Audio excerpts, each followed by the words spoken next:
Welcome to the stream. Today is the 9th out of 10 sessions of the First Dawn. I am joined by my lovely players today.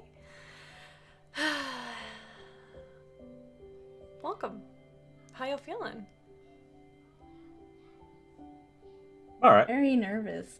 Very nervous. I don't know why I can't fake it. Who wants to give the in-character recap? I'm thinking Arvad, aka... Oh, I should change the overlay. Oh my god. AKA Osiren. Is that what you're gonna put? It's just AKA below it.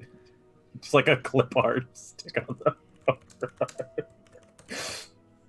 Do it in Papyrus. Or Comic Sans. I'm sorry. We love y'all.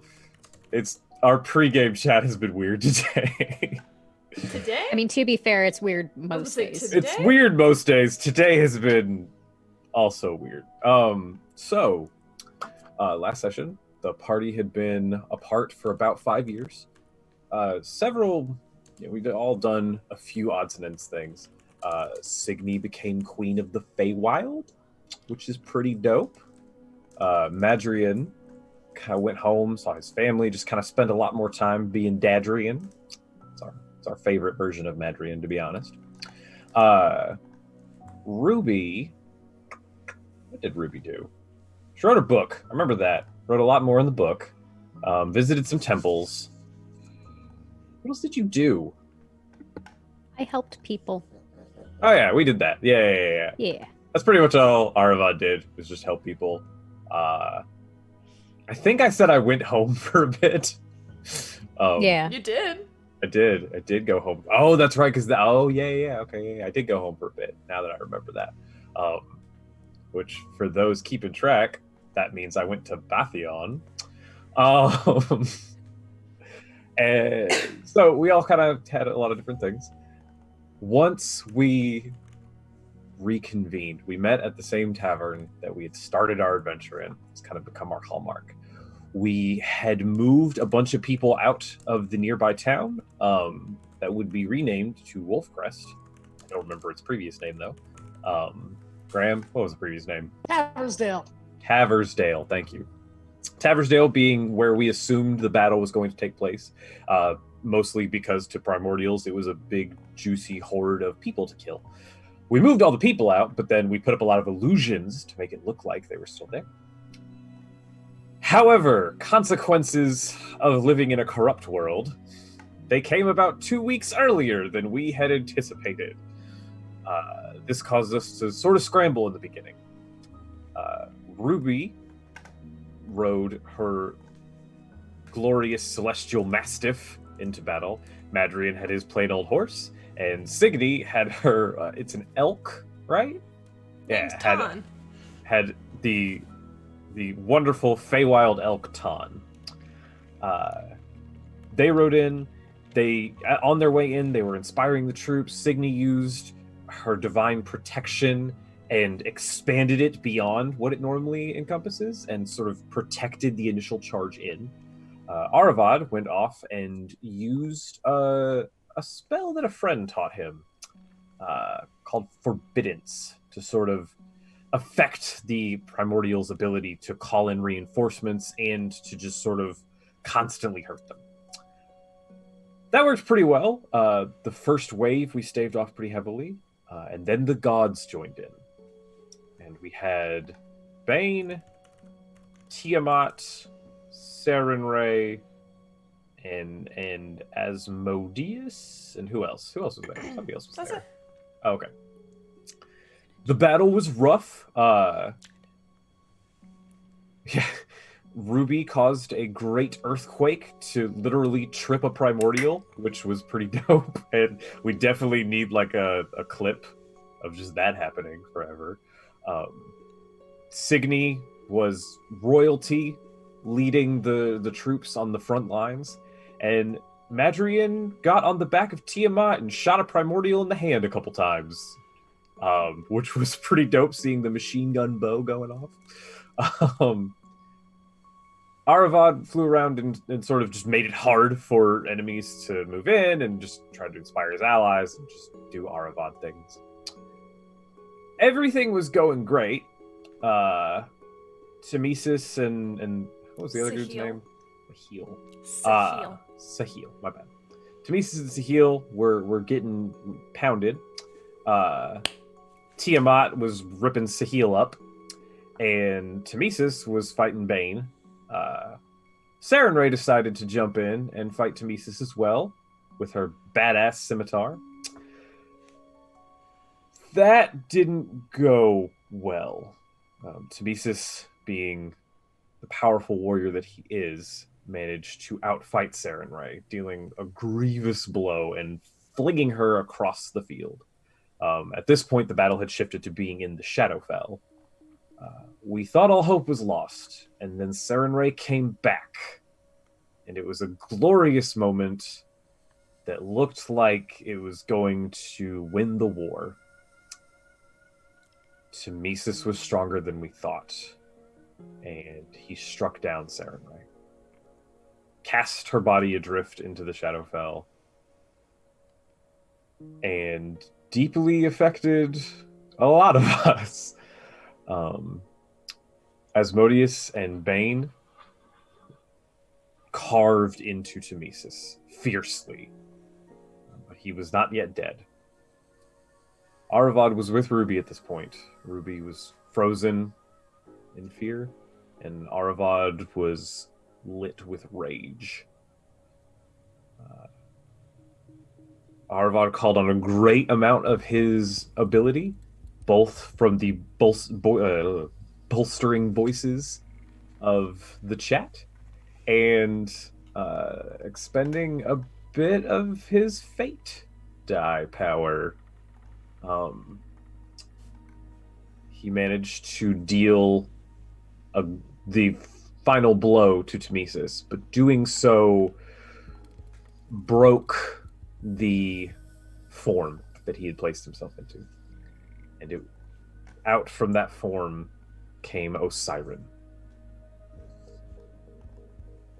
Once it was clear that the battle was pretty much over, as the elementals were either fleeing, Madrian convincing them to choose peace, or just being run down by Asmodeus and Signy,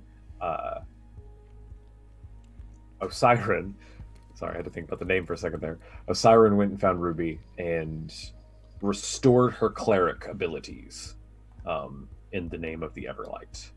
That is where we left off.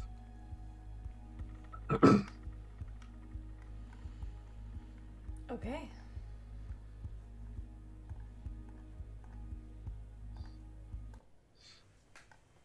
And that is where we will pick up. You have all been warned before the battle that, since this battle has been won, that you will be expected in the Astral Sea very shortly.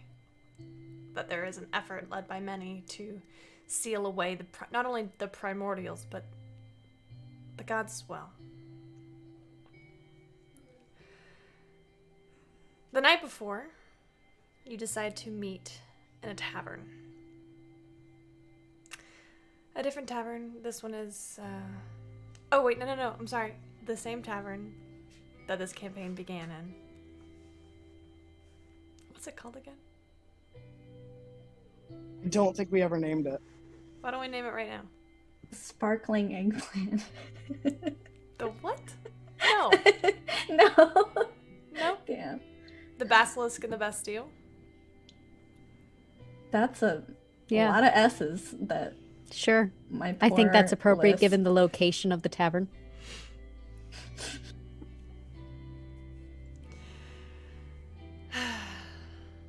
It's also nicknamed the Hero's Feast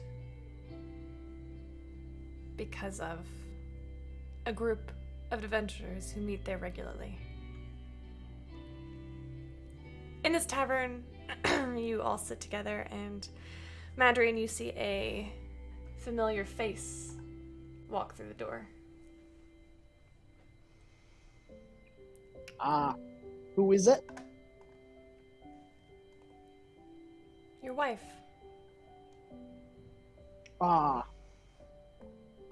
What's she wearing? Just simple clothing. She is definitely not dressed for any sort of combat, which I'm... What the? This is Oh fine. no. This is fine. It's fine. It's fine. Keep going. So, unlike many of the people that you all probably have encountered, she is dressed very simply. The robes that she would be wearing she's dressed very much like a scholar. It is definitely some finer robes. You would know Madrian. Her drive and work ethic have driven her pretty far up in the ranks of the place that she has been doing her studying. But yeah, long sleeves, but nice but simple, and very Right. much so like I belong in a library, not in combat, please. Do I have a clear line to her? Yeah. Okay. I get up without a word, and I bolt to the door where she is, and I call out, Kalia! You know, I like wrap my arms around her as tight as I can, and give her one of the spinning hugs, like I never want to let go. I will definitely hug you back. Not as tightly because I have noodle arms, but I will wrap you up in a hug with as much strength as I can muster, and I'll just kind of bury my face in your neck.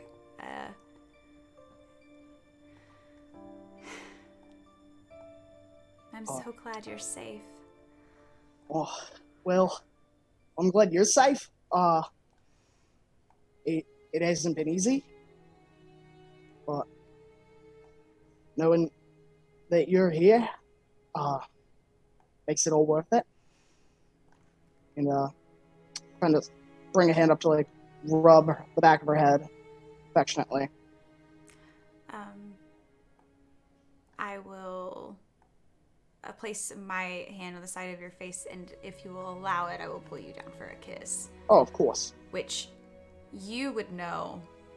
Public displays of affection are not her thing. But here we are. And I think after she is just going to sit in this moment a little bit. It's very clear that she is relieved to see you safe. But after a few seconds, she'll kind of pull away. I'll kind of pull away. Are you going to introduce me to your friends? Oh, yeah. I can do that, of course. Yeah. That's the thing that people do. I'll give Oi! them... Oi, Signy! You've met Signy. Yes, I have. Maybe not. Like, we can just walk to the table. Right. Sorry. I'm a little excited. I'll reach for your hand, and I will lead you back to the table. Yeah. I think it's like when you have a very excited, like, Labrador Retriever, and I they're was like, gonna say a puppy, yeah. Yeah. It's fine, I'm used to it. It is great to see you, Akalia. It is nice to see you as well, It has Sydney. been quite a while. It has. I'm glad to see that you're still safe. I am glad to see that you are too. And this is Ruby. Great personal friend and source of inspiration. What does Ruby look like right now? Ruby, I definitely have bags under my eyes from sleepless nights. I proudly wear the pendant that Aravad gave me a few weeks ago at the end of the battle. My eyes are, when I smile, it doesn't reach my eyes. Let's go ahead and turn off cameras, except for Ruby. Except for me. All right. Arvad? Signy? Madrid. Good job. Proud of y'all. Go ahead. Arvad. Akalia has just joined your group. I think this might be the first time you're meeting her. I believe so, because I did not go home with Madrian and Signy that one time. It's lovely to meet you, Ruby. I'll just bow my head a little bit. Same to you. And this is Arvad. Despite what he tells you, he's a pretty big deal. He's definitely saved my life and other people's lives and helped out everywhere. Don't let him shortchange you. Aravad, it is lovely to meet you. And if what my husband says is true, then I suppose I owe you gratitude as well. Thank you all for keeping my... Well, you know Madrian. Thank you for keeping him safe. Madrian has done more than I think he lets on. I'm sure he has. By the way, Aravad, is it my turn to jump on the table and declare what you are this time? Did I miss something? You can if you'd like. Though I would prefer you did not. I don't think that I have the energy that you do.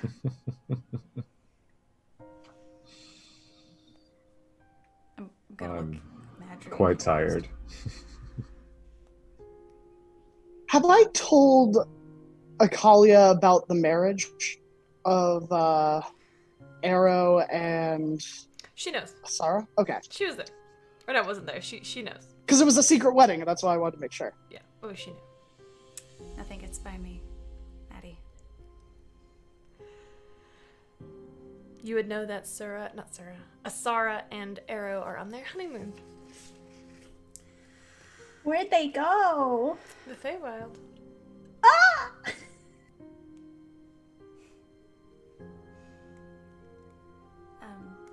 Do you mind if I join you all? Of course. We will have a seat with them. A bartender comes over with a broad smile. If it isn't the heroes of the Dawn War, this round is on us. She sets down several drinks. More than about 2 for each of you. Can I just have some water, please? I don't drink. She sets down a big tankard of water for you.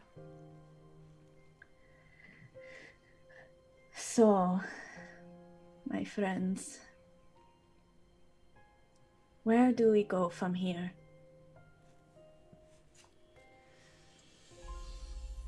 Well, there's the obvious tending to the wounded and seeing if, what were they calling it now? Wolf Crest? If they need anything. But no, we have a pressing issue in the Astral Sea. That is true. That's actually why I came to find you all. Most of my research that I have been collecting over the past many years revolves around this idea of a gate of some kind. I have a team with me. I believe that we, with some assistance, have finally come to a place where we can complete the ritual successfully. Well, that sounds quite promising. What is needed? It is an extreme level of magic, and thus requires significant contribution to accomplish successfully. My team is prepared. They know the intricacies and the details, but I believe that there are some skills, abilities that you all, as heroes of the Dawn War, might be able to contribute. I hate to ask for more from you all, but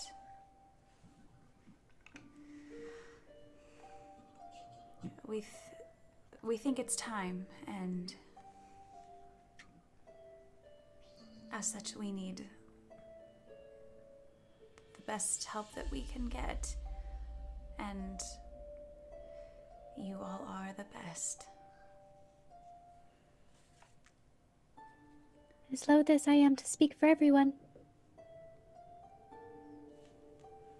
Until this is done, I don't think our tasks are complete. So I don't think asking us to help is...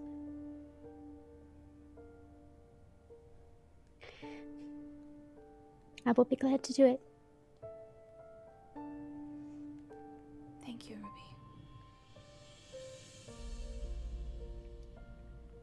I'll place a hand on Ruby's shoulder and just say, I agree. Our task is not over yet.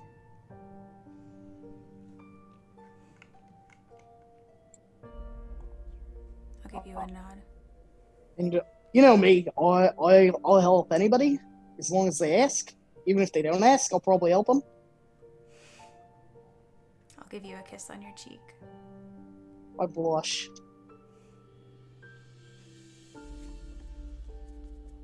I'll look to Aravad.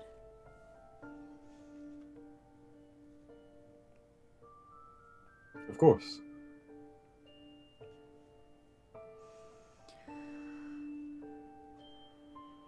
I believe there are also several of the gods that had agreed.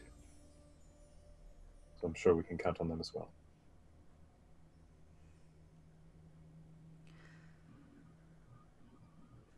What would you like to accomplish tonight? You're This allowed. is Go ahead. before we leave, correct? For Yes. The next day is when you're expected in the Astral Sea. Where is Aravad right now? At the table, with you all. Oh, okay. So there hasn't been a like lapse in time where we all go to. If you'd like to go there, you can. If nobody else has anything that they'd like to talk about over dinner. Not over dinner. During dinner, what's the general vibe in the room? At your table, pretty somber. Mhm. At everybody else's table, pretty celebratory. Good, good. Aravad will go about paying for people's drinks and maybe prestidigitating their food to taste a little better, and pointing out things that he saw as he was flying by in various parts. Like, oh, I saw, like, you slew 2 fire elementals, and that water elemental was coming for your friends, but you managed to divert it, and just kind of hype everybody. Make a performance check. Sure.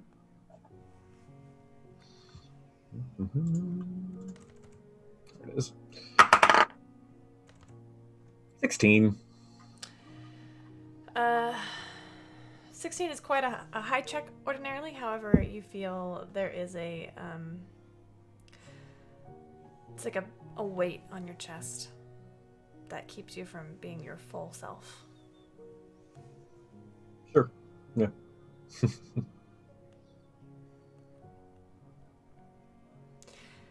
After dinner, Signy, you wanted to do something? Yeah, I'm gonna look for Aravad. I'm assuming that you're in your room, or where would I find you? Outside, a ways behind the tavern, Okay. not in town. I'm gonna walk slowly up to you. Try not to startle you, but I feel like I can't. And I'm going to say, are you okay? Oh, Signy, I'm sorry. You don't have to act startled. Distance in my thoughts. I'm fine. Are you sure? Yes, how are you? That battle was intense. I'm sure you have several wounds, bruises. Our enemies have more wounds and bruises than I. You saw to that very Yes. impressively.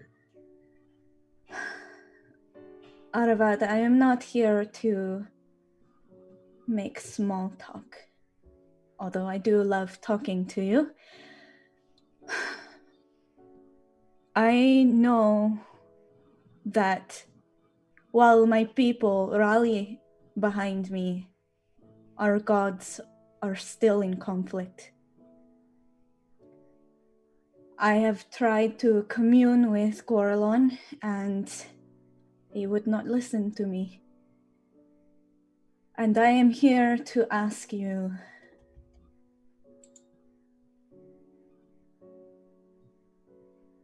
is there a way to ascend to his level without killing a god? Signy Amaranth, Your Majesty. This is quite the question.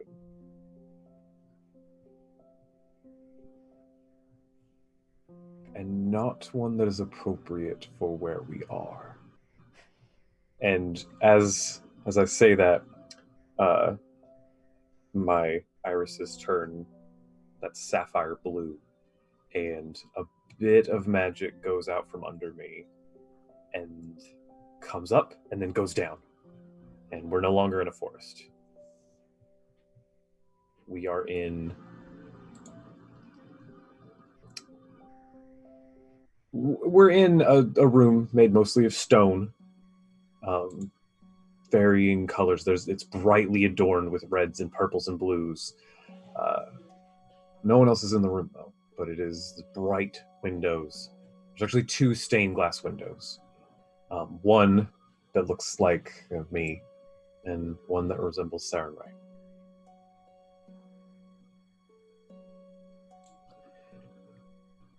We're a bit... The blue fades away. We're a bit more protected here for such a delicate conversation. I know that it is quite a bit to ask you, but I want to do everything in my power to ensure that my people stay safe and happy. And part of that is to heal a rift between our gods.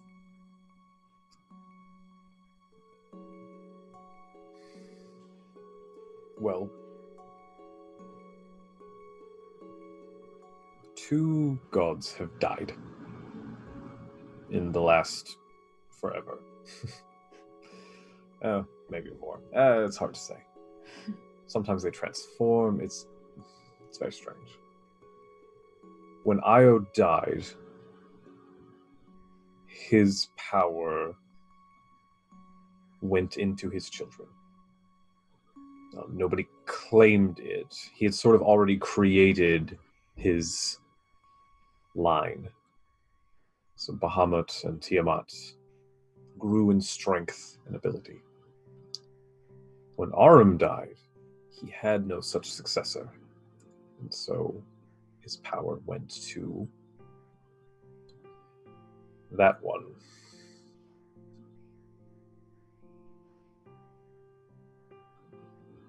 Aside from that, there has never been a mortal who ascended to that level of power. I think it could happen, but it has not. But what is your goal here? Are you trying to replace Lolth and Coralon as the parents of all the elven kind? My goal is not to replace them. It is to reason with them on their field as an equal. You need enough power to make them listen. Yes. And the only power that has that weight is a god like them. That's not entirely true. Gods respect quite a few different things. Not Coralon. Coralon does not respect anything but himself. Coralon respects perfection. This is actually Coralon and Osiris. Coralon and myself do not get along. When we were various entities filling the world, he decided that his children should, well, be just that, his children, seeing them as nothing more than his offspring for him to decide everything for. But also that they should be perfect. They don't age. They have all his hallmarks of beauty. Their abilities with magic and with study, and he just decided to craft this perfect essence. Now, thankfully, his chaotic nature prevented that from entirely happening.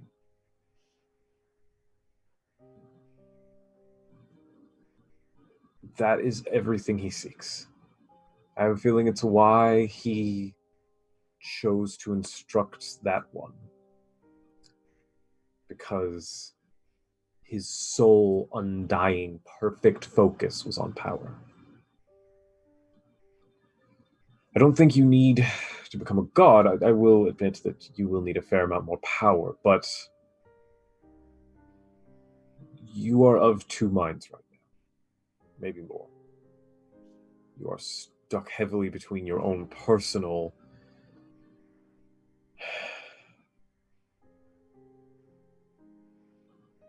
self and trying to be the champion for your people. If you want to make Coralon and Lolth listen, you're going to have to approach them with no conflict in your mind. You're going to have to become the paragon of elvenkind.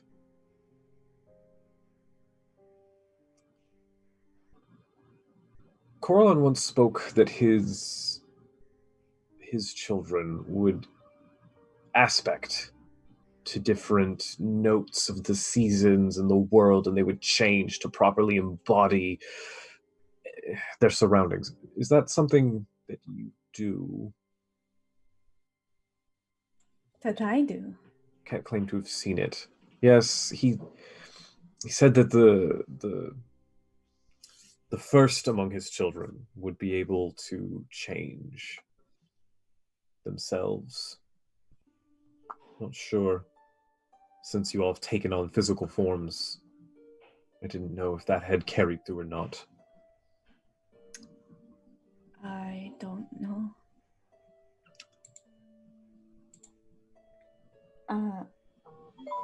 I guess I can change with seasons as Yes, yes. Do you have a preferred one? winter. Interesting. Do you remember when we spoke to Paylor and at Avandra's behest, Ruby, managed to find a way to get Paylor and Zahir and Kala to agree to a sharing.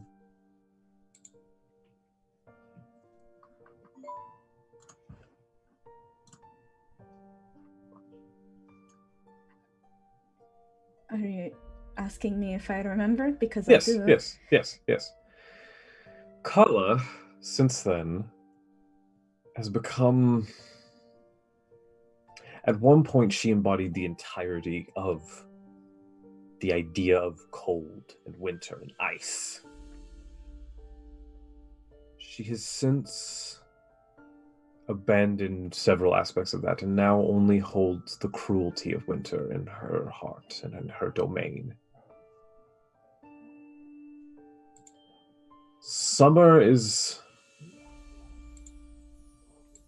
Winter is a very focused season. It has one drive. Those who want to live through it have one drive. There is power out there of the winter, of those concepts that you could probably attain. You will need something, though. I know, and I begin to look around. I walk over to what just looked like a wall, and I press in, and out from the wall comes up like a large desk. I begin searching through it. I know I had it in here. Well, not it, but something like it. Aha! I'll pull out. It's this silver ball that just kind of floats. There's two types of Celestials. There are those that decided that they wanted a domain, and they wanted the responsibility to be a god. And there's those that chose not to. They're still powerful, they're still out there, they still do amazing things, but their lives are their own. Those of us who chose to become more than that, each of us took a piece of this.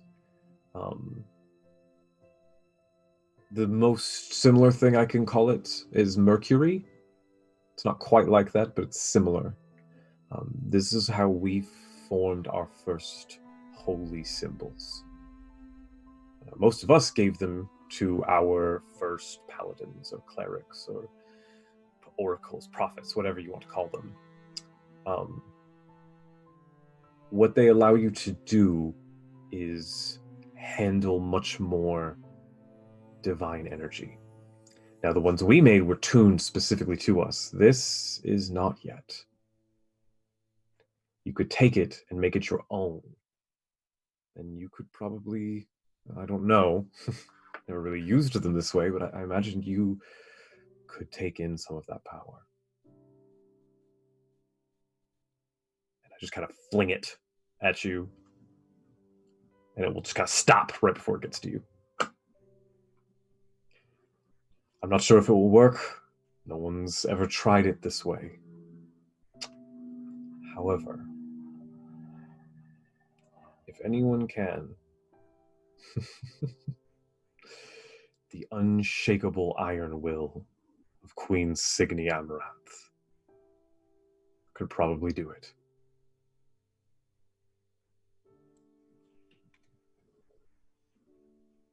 Thank you. You're welcome.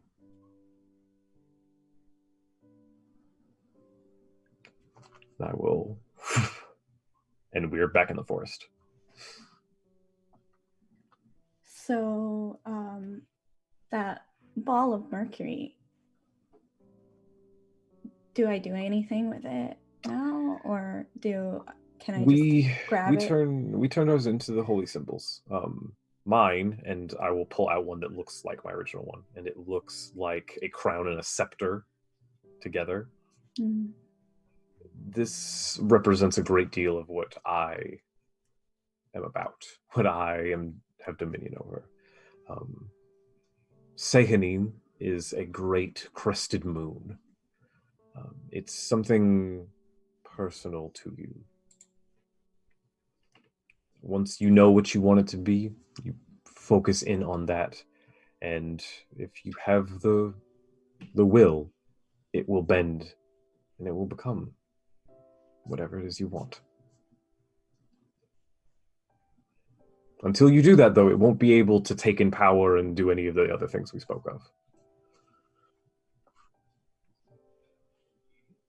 I will think on it. Good. I look forward to it. And when the time comes, if you need to march on Arvindor, just ask. Thank you. Akalia.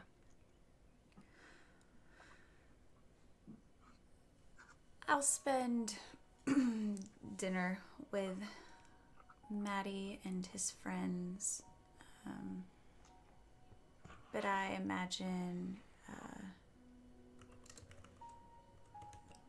that eventually, as things start to feel as though they're wrapping up, I will reach for your hand, Madrian, and kind of give it a squeeze. And you would probably know that that means, okay, this is people, and this is great, and I like these people, but also, like, I'm hitting my people quota. But it's real discreet, under the table, just a light squeeze of your hand. I don't even think I look at you.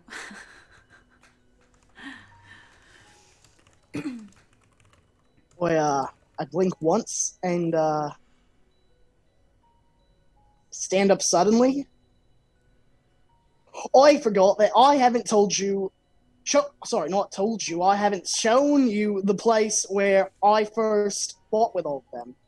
It's outside. I'll show that to you now. I know I've told you like a bazillion times. It'll be nice to see it. I'll stand up. And I'll lead her outside away from everybody else. I'll give everybody a nod as we part. When we get outside, I'll continue to hold your hand if I may be so bold. And I am kind of like how you noticed the last time you visited home. I am my typically large personal bubble has seemed to shrink. I mean, how long has it? It's been at least 5 years since we've seen each other, at least, right?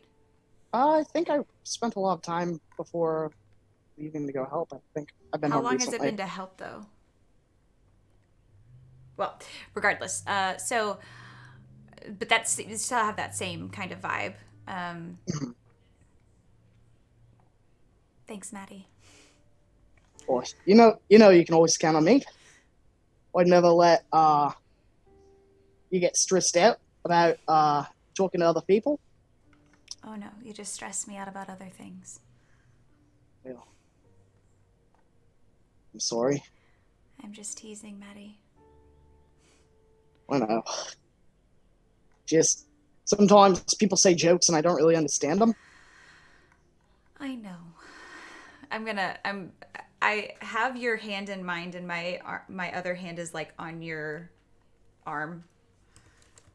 I'm not quite leaning my head against your shoulder, but it's about as close as I can get while still walking and not tripping over both of our feet. Yeah, and I think Maddie is strong enough to kind of support her if she ever like trips. He's Yeah, a big tough boy. Not particularly. I'm not. Yep.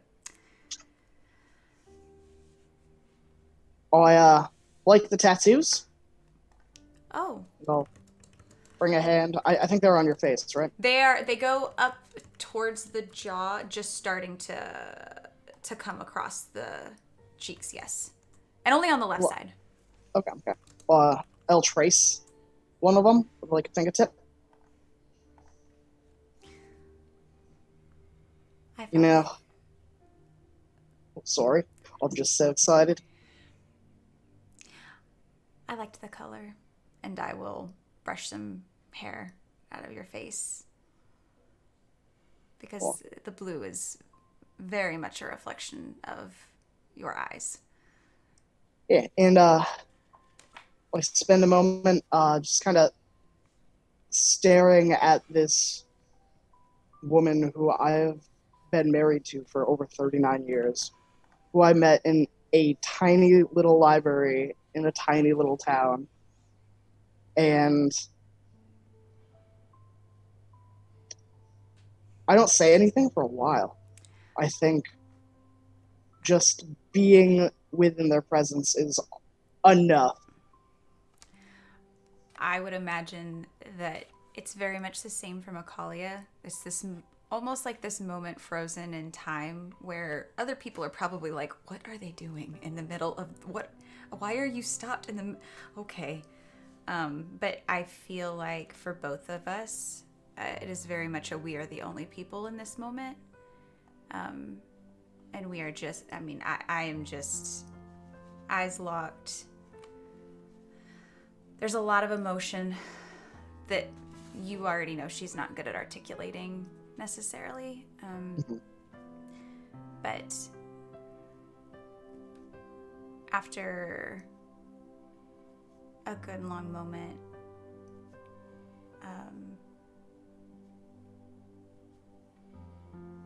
I'll smile. I love you so much, Maddie. I love you so much, Talia. After all this, I'm never going to leave your side again. Whether you're studying or reading Scribble Scrabbles, I'll be there sitting in the room watching you. And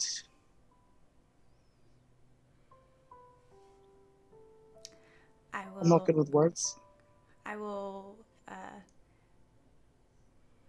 put one hand against the side of your face, and one hand on your chest.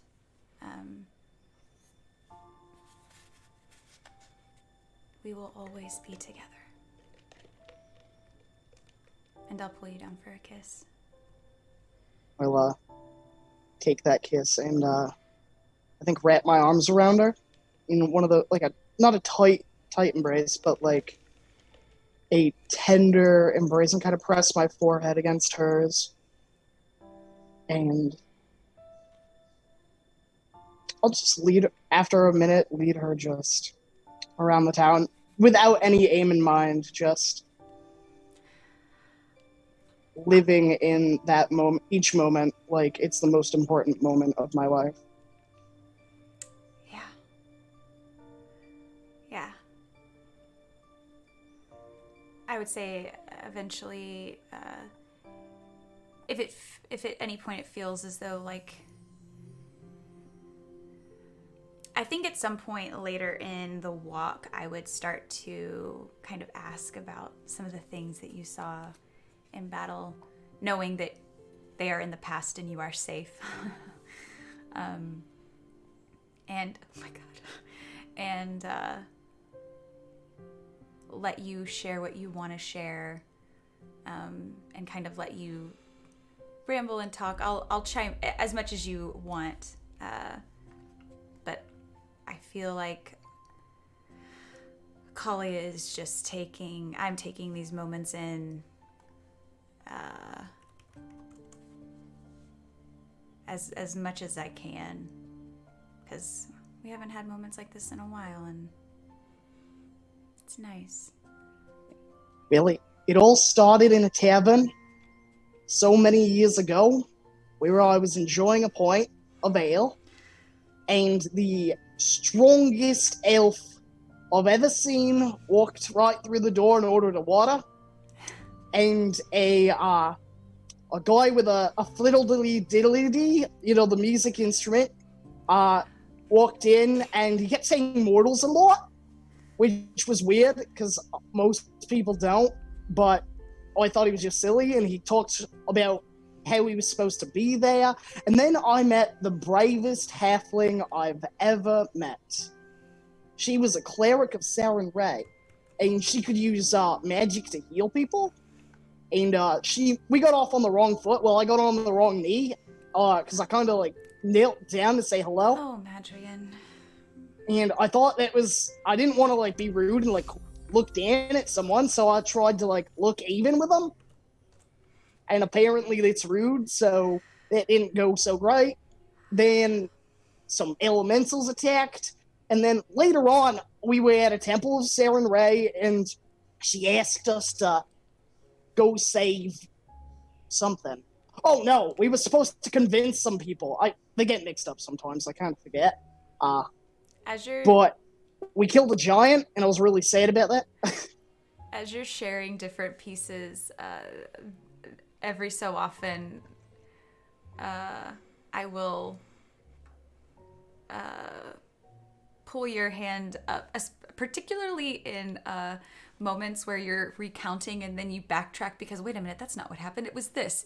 And I will, in those moments in particular, I will pull your hand up, the one that I am holding, and I will just give it a kiss. I'm not going to interrupt you. I'm going to let you talk, and I'm just going to bask in this epic tale that you've been living.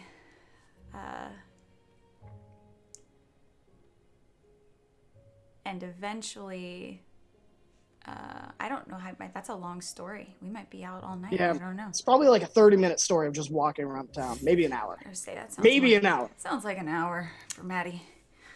Eventually, do you get some rest? This is an important question. Oh, I mean, yes, we will eventually, I imagine, head back.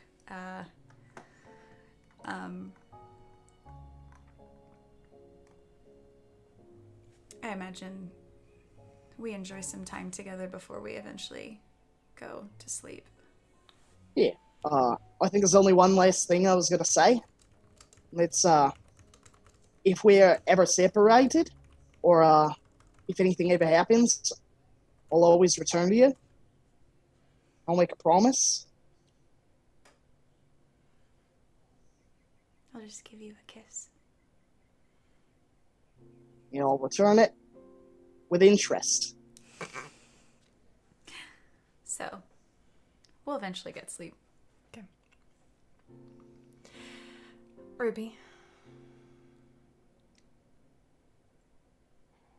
So, I imagine Madrian and Akalia leaving the table was probably the first group to separate away from dinner, and then Aravad, and then Signy, and I'm all alone at the table. I start pushing all the cups in little groups to make it easier for the wait staff, and even though the drinks have been on the house, I put a gold on the table and head up to my room. I pull out of my knapsack my journal and my pen, and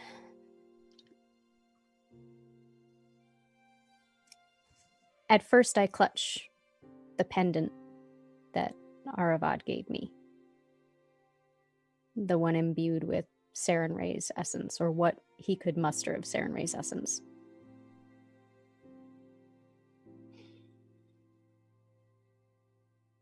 I promise you won't be forgotten. If it takes my dying breath, I promise. And I open up to the very last empty page of my journal.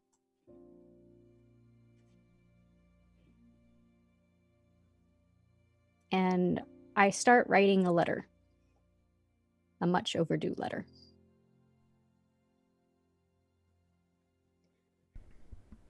What does it say?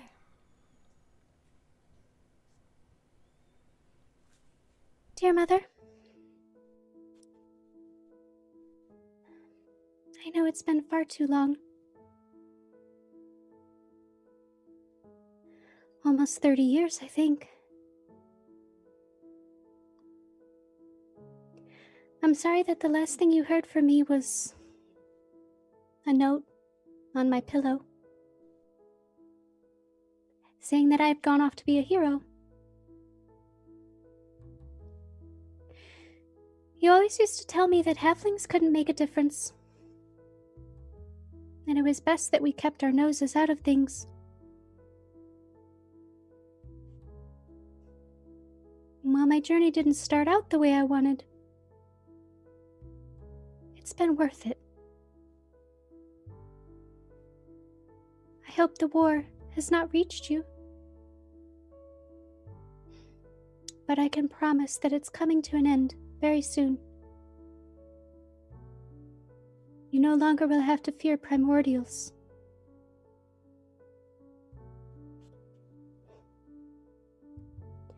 I'm writing to you now, after years of silence, to ask when the war is over to come home. I have much to do still in my life.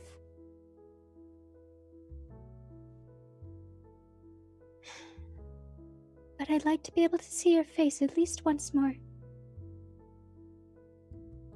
I have promises to keep to old friends,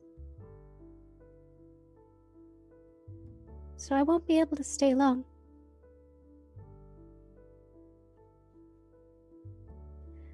I plan to be home before the year is over.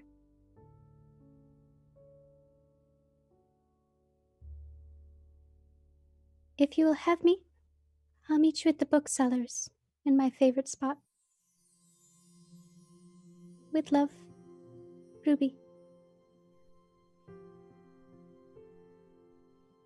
And I'll fold it up and put it in my knapsack to drop off with a courier in the morning.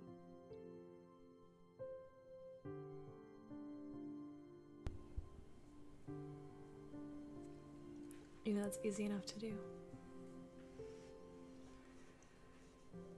The night comes for you all. And eventually the day breaks.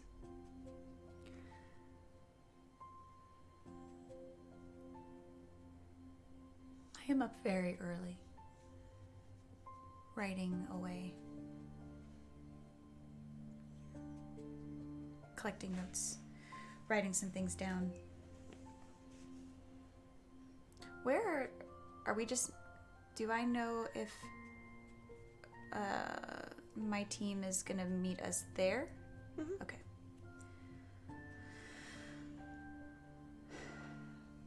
I won't go downstairs until Maddie's awake. Aravad was up before sunrise. I'm still snoring and drooling on a pillow.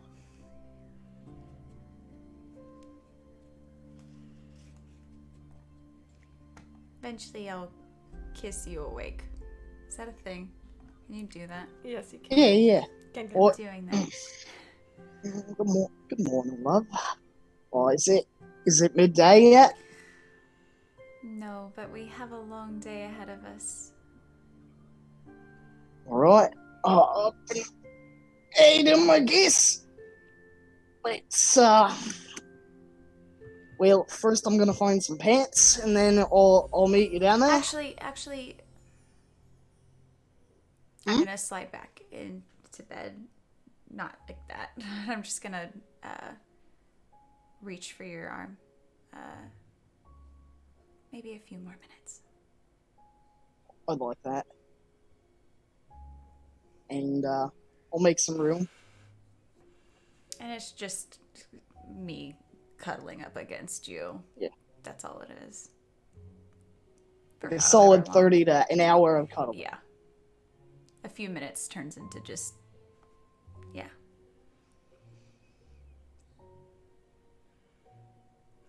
Aravad, Ruby, Signy, you find yourselves awake.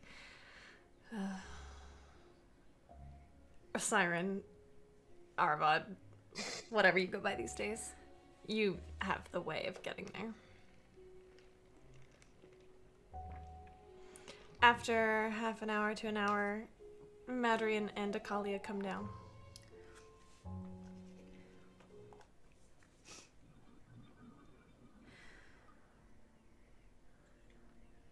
Good morning. It's about time. Signy, don't be rude. Oh, good morning. I'm They're here. my family now. I can be rude if I want to. I mean, Isn't she has that a right, point. Madrian? And I'll slap Yeah. him on the back. As you like, Your Highness. Or is it Majesty? I'm not really sure. I haven't met many queens or kings. Have you even met any? Signy. It's a great question that I don't remember. Does that make you royalty by proximity? No. Am I like a duke? No. No. You're my jester, that's what it is. That'd Yes. be appropriate. Well, I guess I'm never going to the Feywilds then.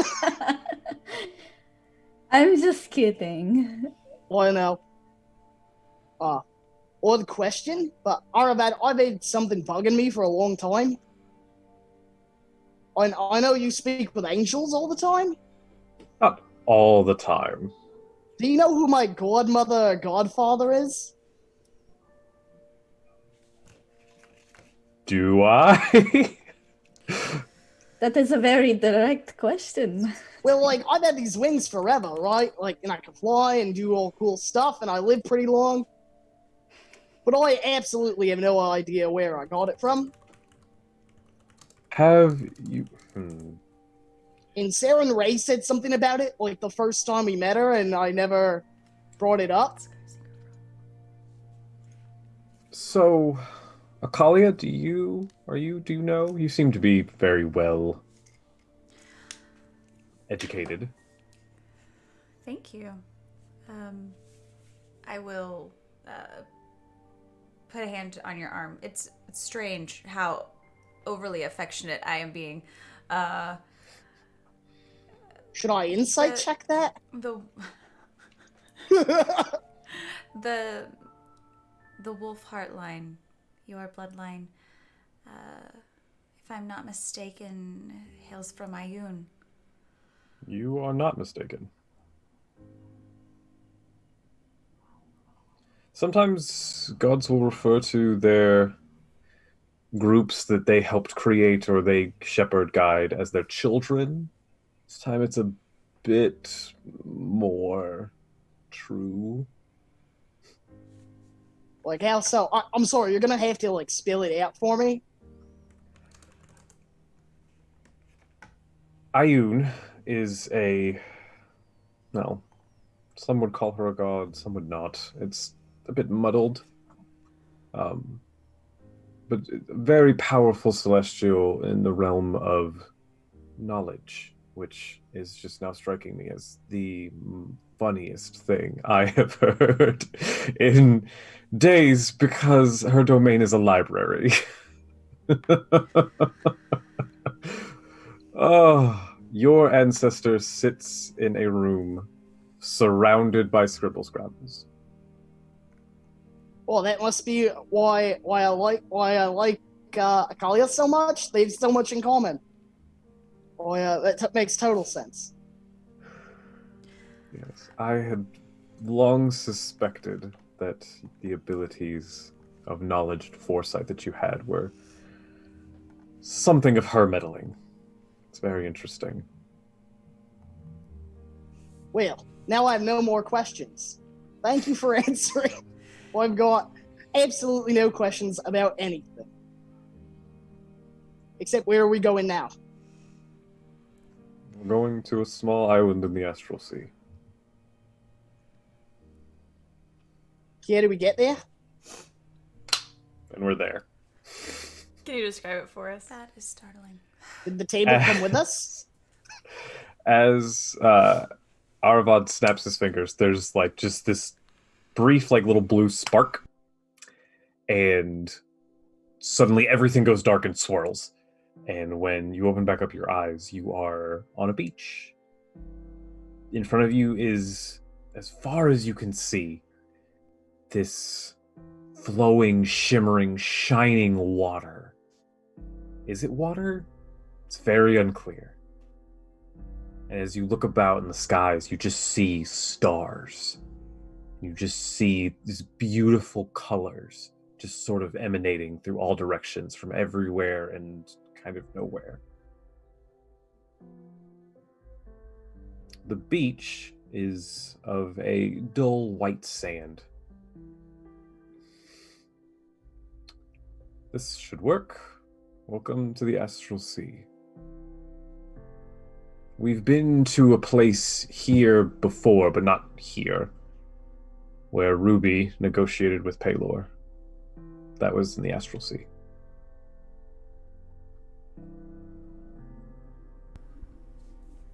Hey, That's very beautiful. what does Akalia look like in the Astral Sea? What Since do I she's an look Asamar. Kalia, Madryn, for the first time, as you look at your wife, you see her true form. Her skin is a little, not paler as if she has lost any blood but it shines like the moon.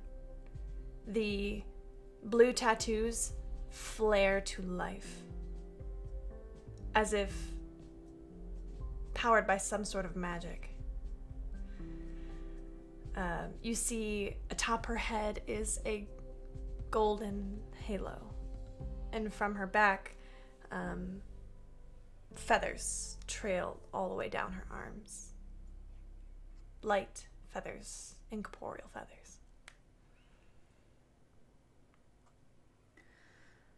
I am inspecting said feathers because I've never been to the Astral Sea. As you look at them, you watch them flutter up with intention as you notice.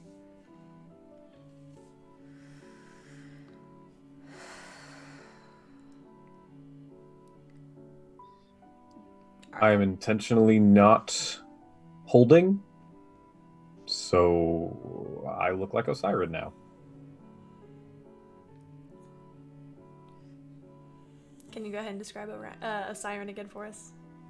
I can. Let me pull up that description.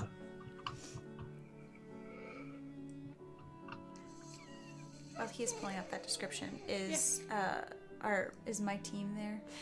Yes. Oh, okay. You see, as you look around, you also notice several other beings are springing into existence. Madryn, you catch sight of this team, which is consisted of several humans, a few dwarves, and your daughter Sura. They are discussing kind of looks like logistics, the best location.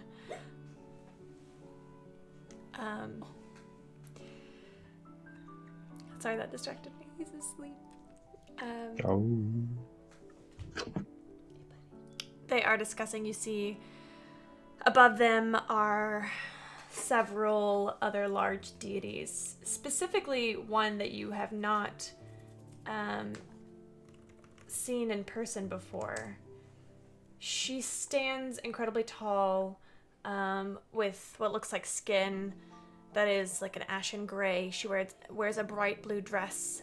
Above her is something of a helm that seems to float, and she carries a large parchment. This is Arathis, the goddess of civilization.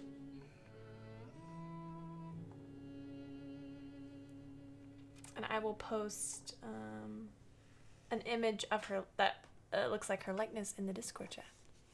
Nope. Aravad, well, Osiris. My irises go solid sapphire blue. And my hair extends longer, turns a sort of a deep red color. My garments shift to sort of very loose-fitting robes of reds and blues, and it looks like a cape, but for those who saw it, they are actually two wings large purple wings come off my back, and they do drape down like a cape following me. And a red crown that is made of rubies kind of just floats over my head. You also see another familiar figure, dressed in green robes, her cape fluttering into tarot cards behind her, her brilliant amber red hair flowing as well. This is Avandra. You catch sight of a massive platinum dragon, Bahamut. I have not seen some of these people in quite some time. You even catch the mysterious, reluctant figure of the Wild Mother, Melora. Let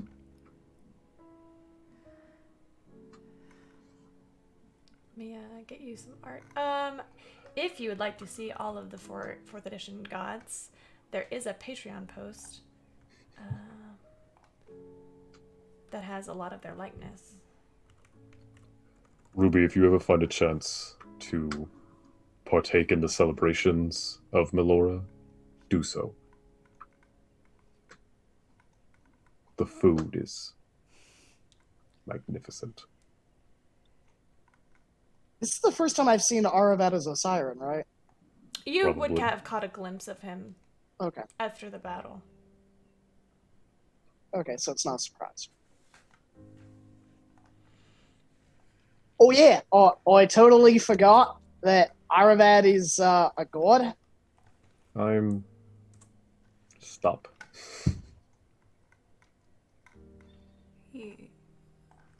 Oh. Um, You also catch sight of creatures that are beings that are not gods. They don't have physical forms, but you feel their presence. They are primal beings, the spirits, the primal spirits. And together they are working on the ritual circle. I will assist them. As you walk over, you see brilliant shades of blue, gold, silver, purple, red, green. All of the colors that make up reality, actuality, are coming together in this massive 100-foot radius circle. Everybody is starting to ready themselves and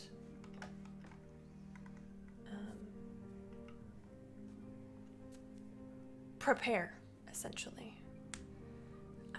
Would anybody like to describe what they are doing to help prepare?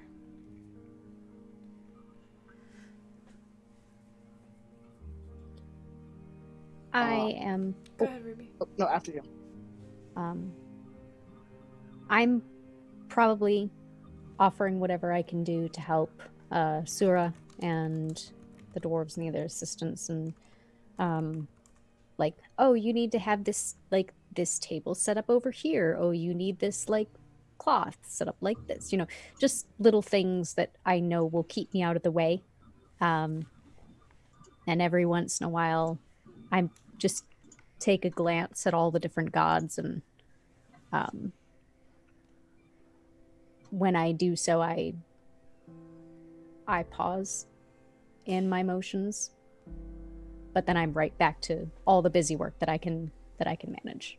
After a few minutes, you feel the presence of somebody behind you.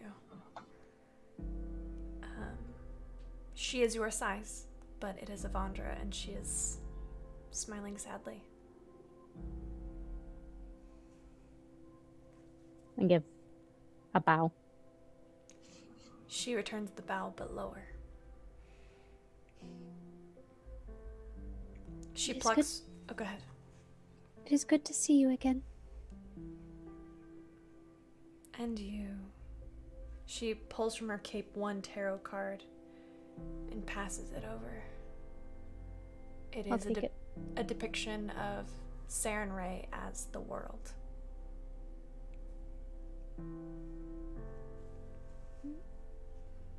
Thank you. Anything for you, Ruby. And she flutters away.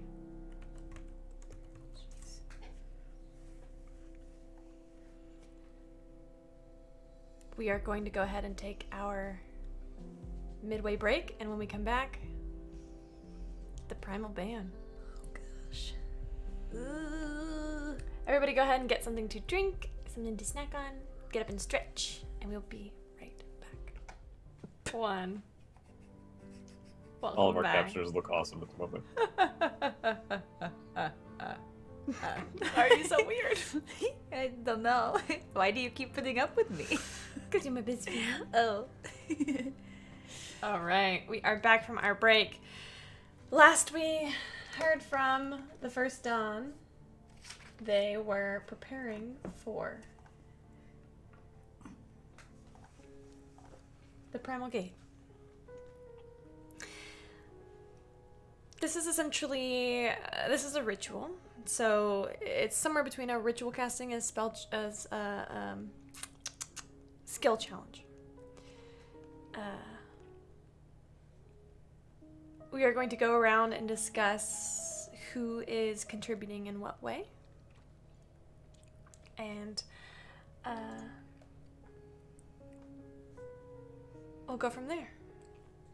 We'll start with Signy. Oh, I'll go ahead. Let me go ahead and narrate some things. I was about to ask you. Yeah. You have a large ritual circle with runes from every language. They all sort of blend together and become what you all know as supernal, which is the common language that everybody can read.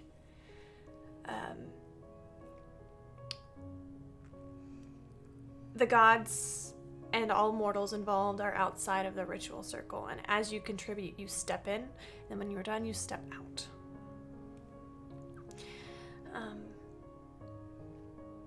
You watch as the gods are already starting to pour their essence into it.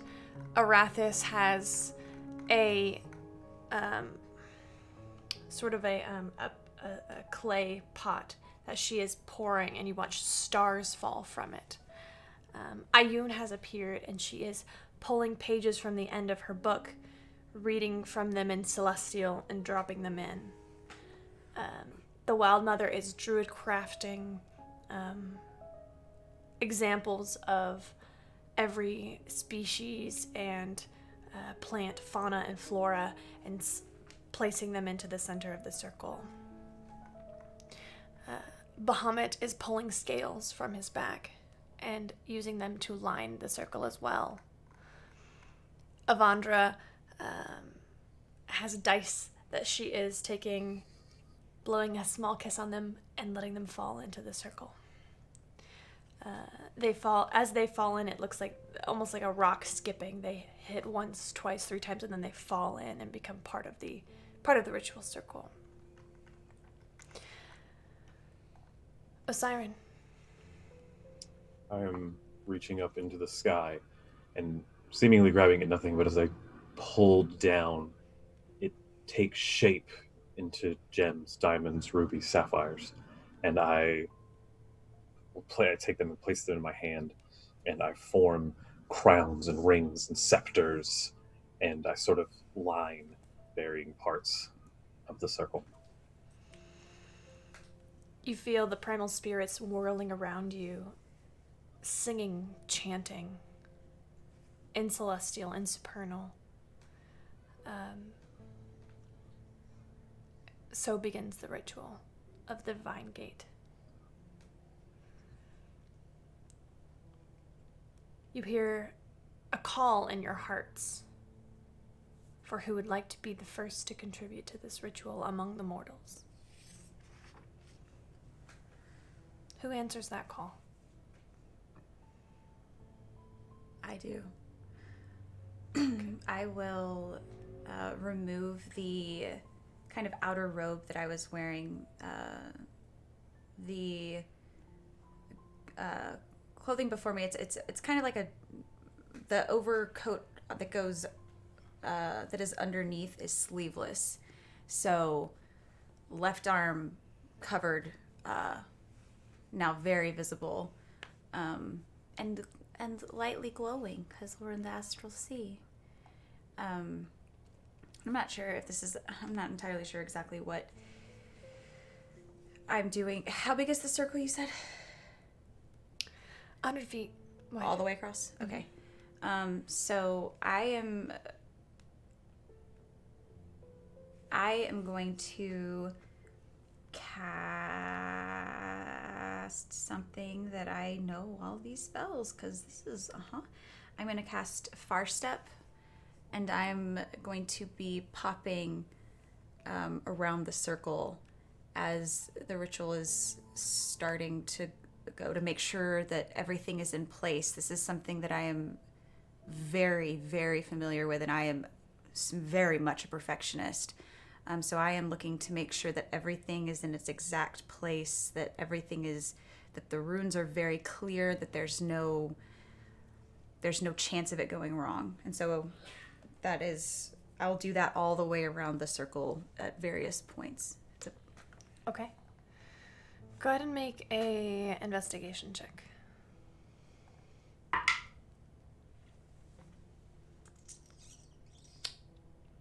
$16. Okay. You feel pretty confident that things are going as planned. You catch Sura as she is standing off to the side, and as you kind of land next to her at one of those points, she grasps your hand very tightly and lets you go.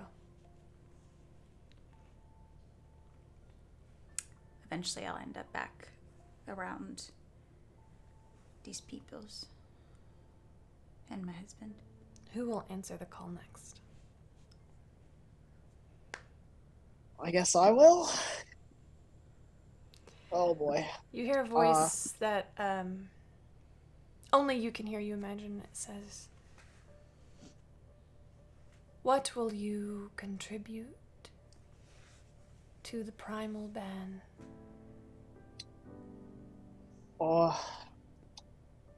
I'd like to give it all of my oracle abilities. Ayun stops and looks over at you and smiles.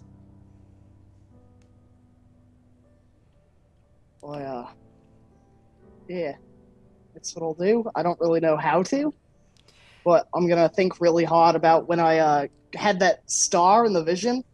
I'm gonna imagine in my mind's eye that I'm pulling it out.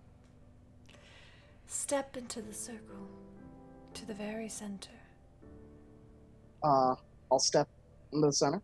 Walk away from your friends and make your way towards the center, and you feel as with each of your steps, the white sand glows. When you get to the center, you watch as the primal spirits all begin to gather and coalesce in a swirling mass, and they come flying towards you, and they strike you in the very center of your chest and fly out your back. You feel your wings pop out instinctively, spreading wide as your eyes glow white. And then slowly fade. You feel your oracle powers and your curse leave you as the primal spirits accept this contribution. And you watch the circle glow brighter. In the very center, you see there is an archway that is very faintly outlined. Maybe 10% of it has been completed. Like, you can see the very base of it, made of the most brilliant, glowing bricks and iron and silver, forming the bottom. It is building itself up right where you stood.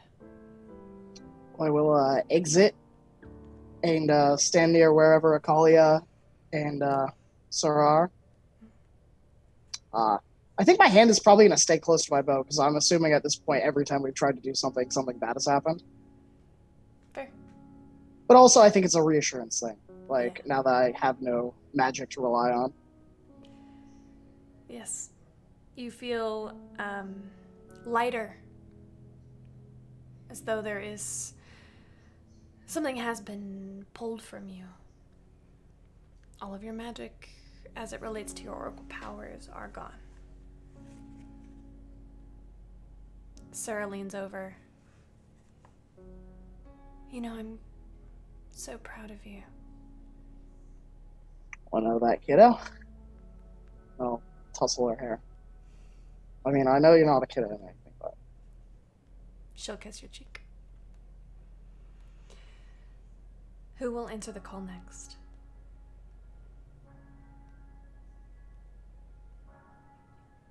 I guess I will.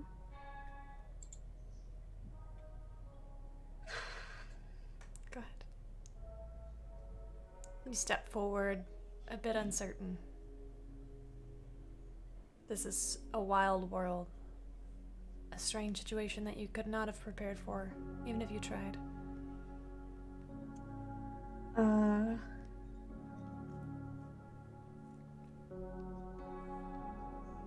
I step forward, and as I do, I take my shield off my back. And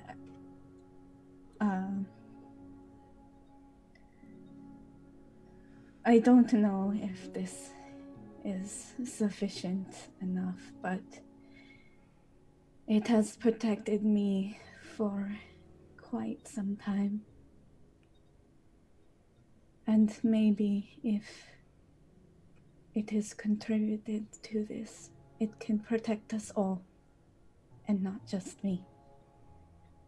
And I will place it in the leaves that were placed in the circle. You watch as the shield begins to glow. As you step away from it, your feet, the footprints lighting up in the sand as if you're stepping in something that's almost bioluminescent. You see, as soon as you exit the circle, the shield begins to shiver and quake and glow. And then it begins to grow in size, lifting itself up.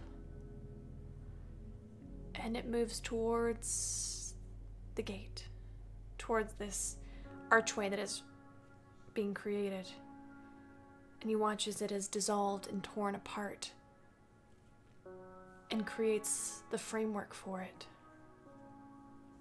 You watch as Sylvan and Elvish runes are inscribed along the inside of the gate, inside of this frame, this arch.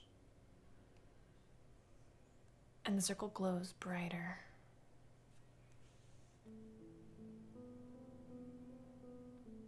Ruby. I walk close to the circle, and before I step in, I say, I would like to give something on behalf of Sarenrae, if I might. There's an acknowledgement that you feel within you from the primal spirits. I walk into the circle and I pull a leather pouch, container, whatever, out of my pack, and in it are all my thieves' tools that I've had for all these years. And as I lay it in the circle, I say, Sarenrae was the goddess of redemption and compassion. I would like to give these in her memory and in the hopes that no mortal can break into this and destroy it.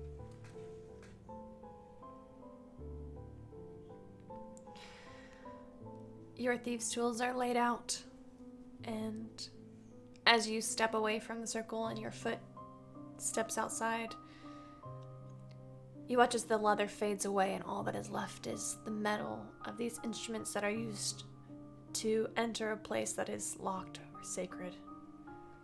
They begin to shiver and are sucked in to the gate, to the archway, and you watch as more of it rises up. Your gift is accepted. Sura steps forward. You see her long blonde hair is tied back, similar to her mother, and she carries a dagger. An ornate dagger. One clearly not used for battle, but ritual only. And as she steps in, she walks up directly to the gate without hesitation or fear. And you watch as she takes the dagger and slices her palm open, places it against the foundation of this gate.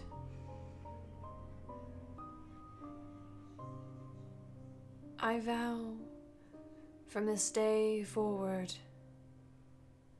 to give my life to the creation of the divine covenant, those who will protect this sacred creation and preserve the will of the mortals for all of time. She closes her eyes, and you watch as she squeezes her palm together and blood drips, each drop cascading in a wash of magic that rises up and feeds this gate even more. And when she opens her palm again, it is healed, save a scar on her palm.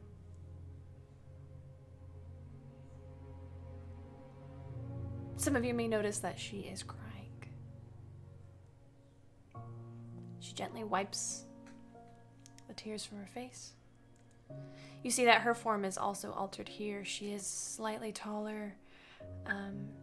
There is a radiant glow about her skin, and she has both her mother's halo and her father's wings that are tucked into her back.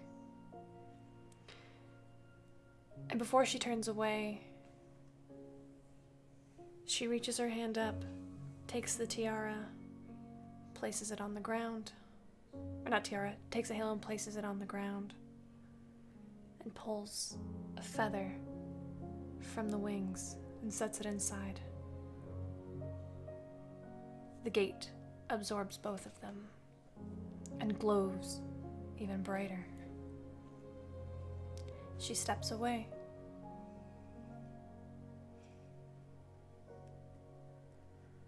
At this point, members of Akalia's group are also bringing forward beloved possessions,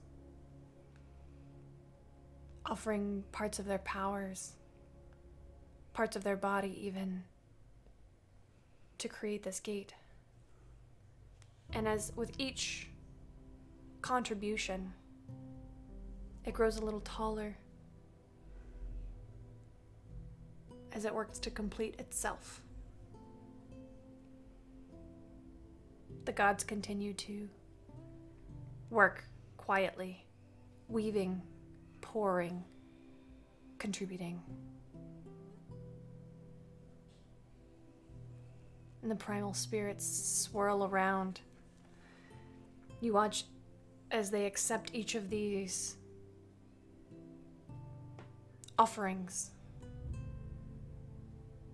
The circle glows brighter and brighter and brighter.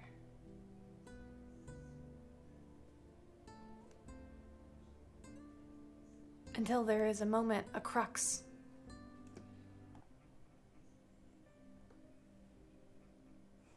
As if they are waiting for one final contribution. One final offering. Though you notice everyone present has already stepped into the circle and stepped out. I would like to use my bonus action because I was still concentrating on Far Step to turn to Madrian and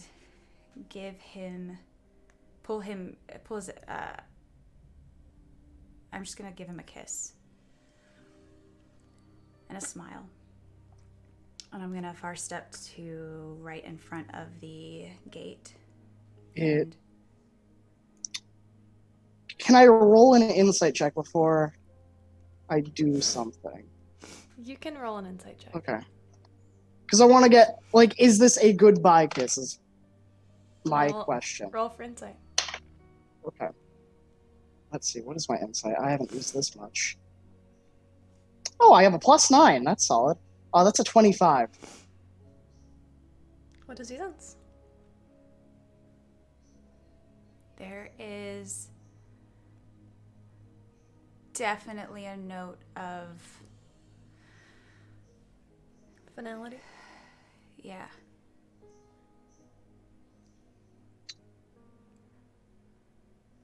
Oh, man.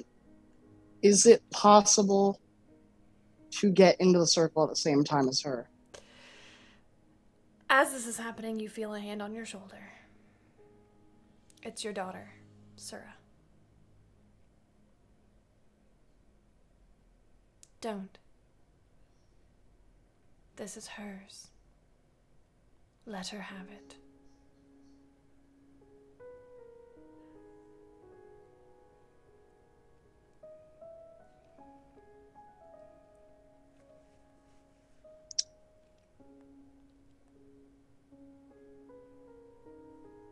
You have already given, and I still need you.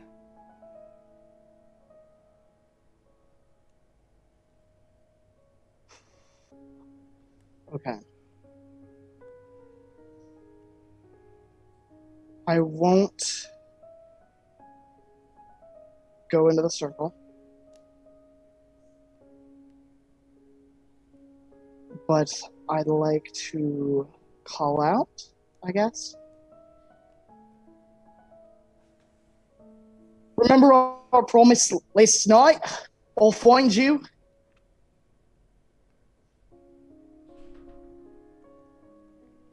You see, Akalia's markings are glowing brighter than ever. Her skin glistens almost as if it were made of diamonds. Her eyes begin to shine.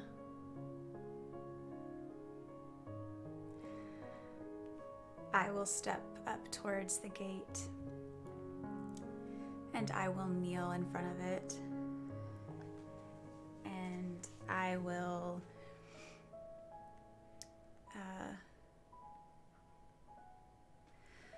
take a deep breath and I will cast Wish. And I say,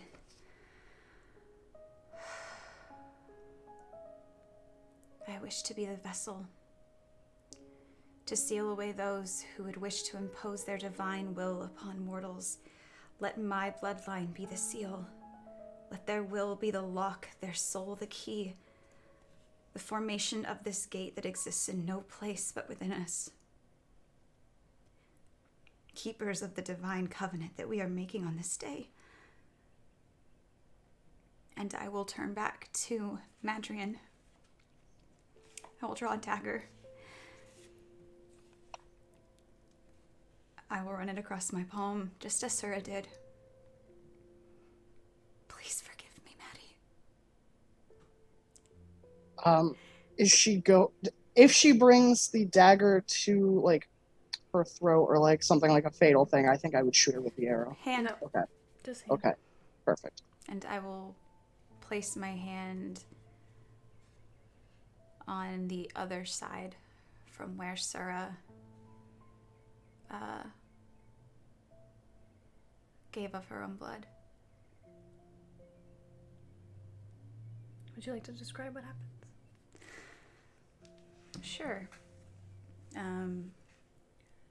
So,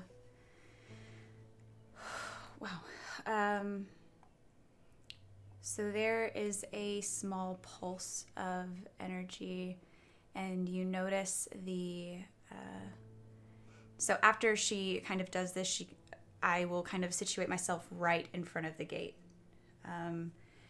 And the runes that are on my arm start glowing blindingly so. And you would notice they almost come up from my skin and take a more corporeal form that resemble chains. And they wrap up and around. You'll notice that some of the runes that are closer to this inner circle start shifting and moving. I don't know how far away everybody is, but if you were close enough, if you have like a super awesome perception, you might notice that they are identical to the ones on my arm, and they will very similarly kind of crawl up my right arm.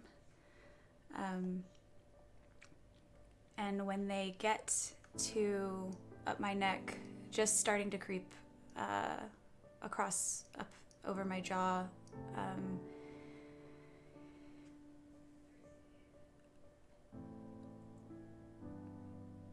they are glowing very bright blue. And my head will kind of fall back. That same blue light pouring out of my eyes, and from an open-mouthed silent scream that I think Avatar, Last Airbender. And these chains are holding me down. The air is almost vibrating with the feel of this intense magic, and I will sprout wings, almost as if my body can't contain the magic that I am trying to conduit, as I'm trying to be the conduit of.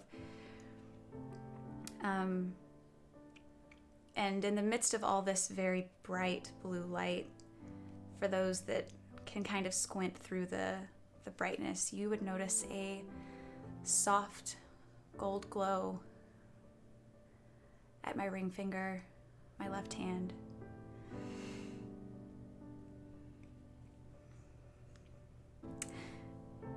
Madrian, you hear in your head,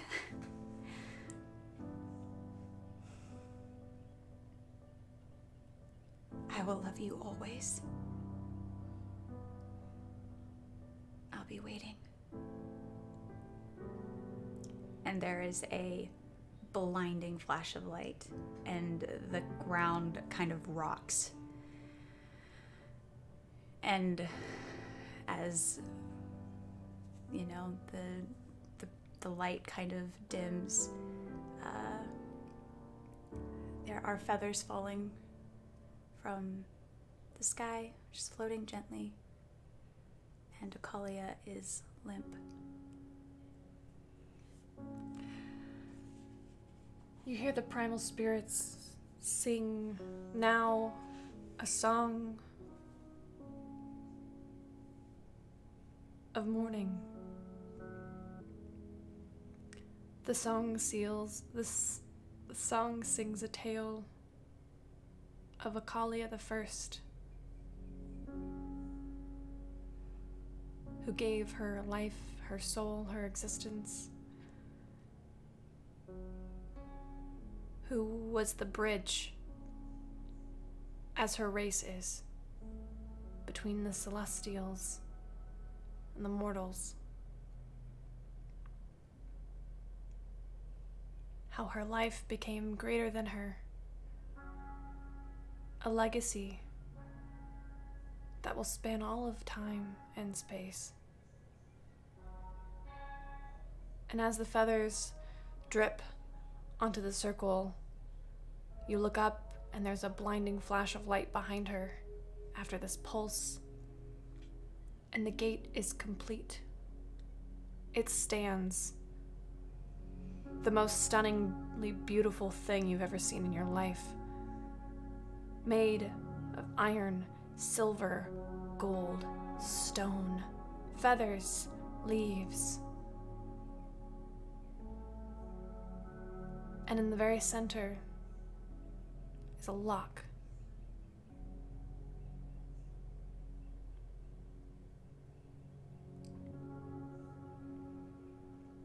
With one final moment, the ritual circle begins to swirl in on itself, each rune glowing brightly and then fading away in a circle towards it.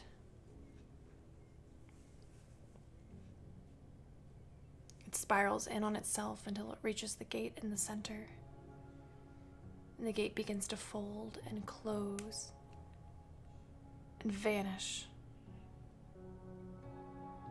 With this, there is a fundamental change of the reality of the universe. Osiren, you feel it acutely. This is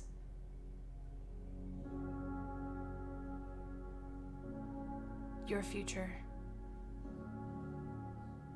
An expulsion of the Celestials and the gods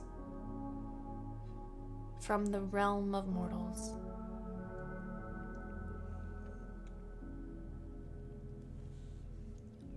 The rest of you are left there.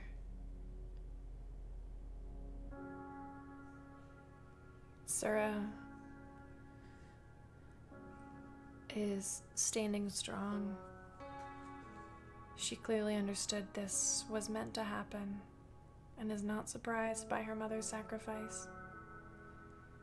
But she turns to you, Madrian.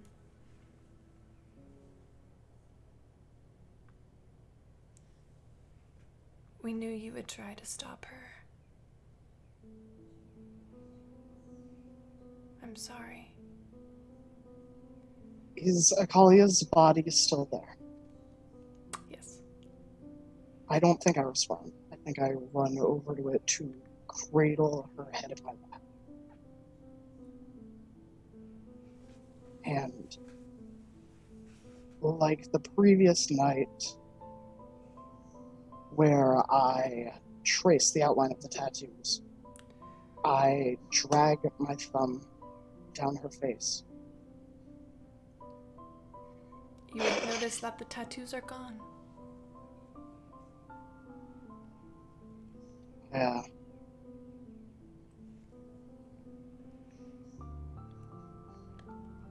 Just whisper pleadingly to her, knowing she can't answer.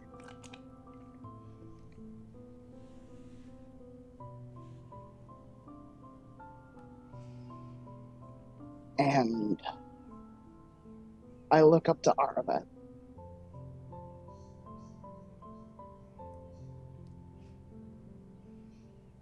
And holding her, let me wait here forever. If we've ever been friends, Arvid, don't let me wake until I can have a dream with her again.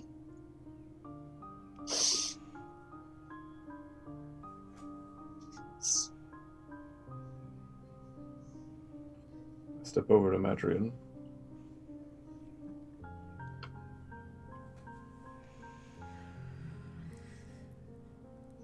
More than anyone here, I know this pain.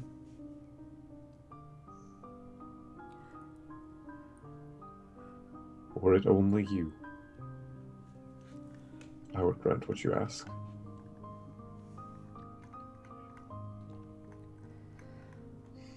But there are 3 more.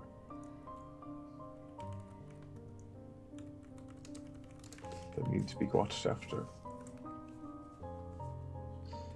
3 more that were very dear to her.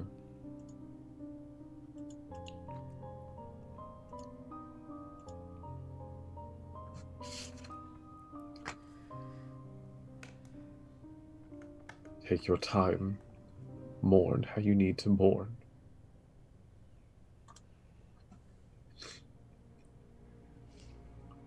But you have 3 daughters who need a father.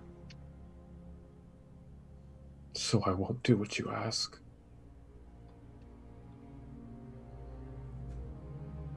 I'm sorry, my friend.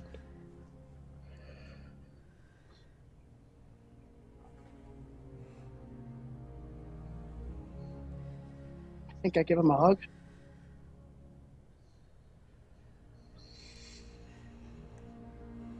And I rise up and go over to my daughter, and I'll let her cry it out.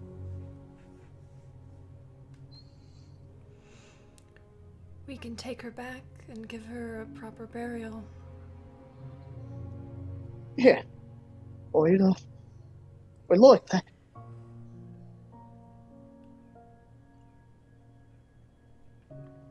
Her team gently collects her body, wrapping it in a white cloth. And one of the young wizards carries her.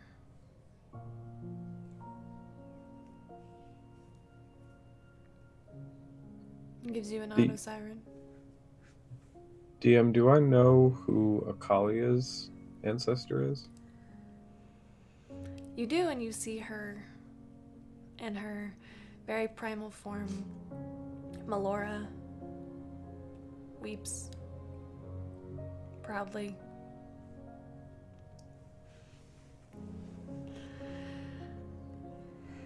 And the Wild Mother wades over and places a crown of flowers over her head, over the cloth.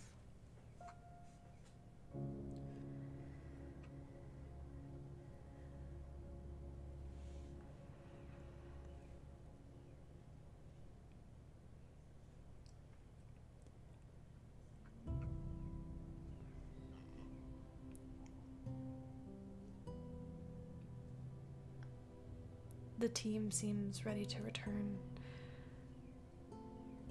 And they look to you, Osiren. I was just going to say, most of them are human and look to you with a level of awe. Ferry this one home.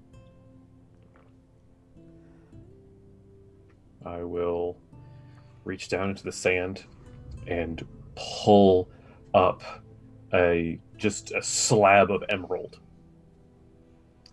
and run my hand down it, and it carves through and it resembles a door. This will take you home.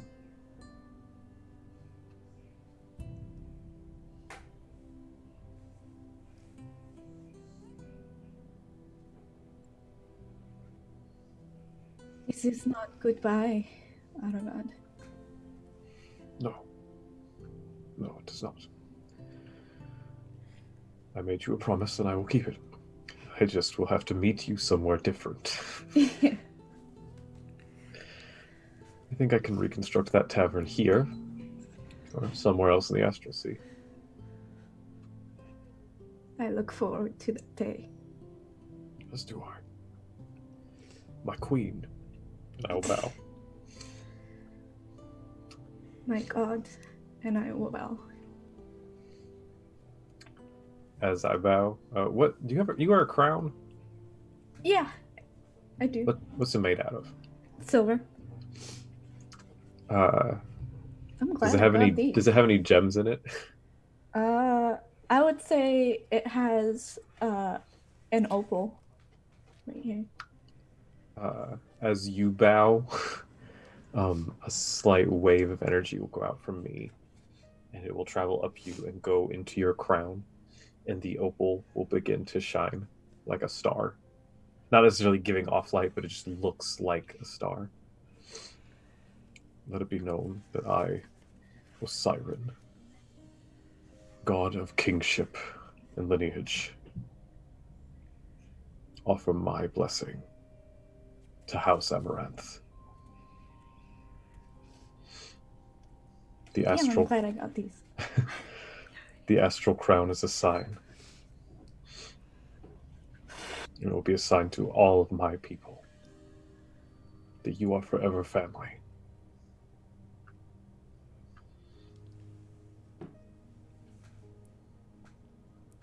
I bow again. Do you go through the door? I'll wait for Madrian.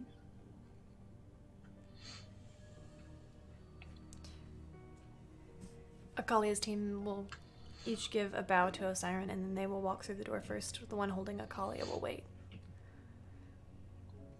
I'll take her to land, and I'll bring her home.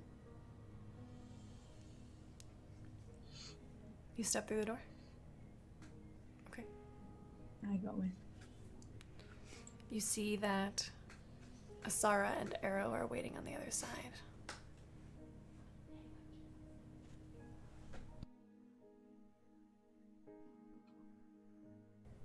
I walk up to the door.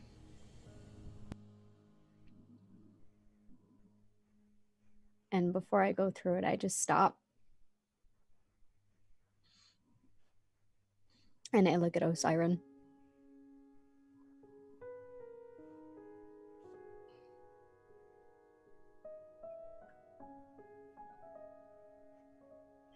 I promise you she won't be forgotten.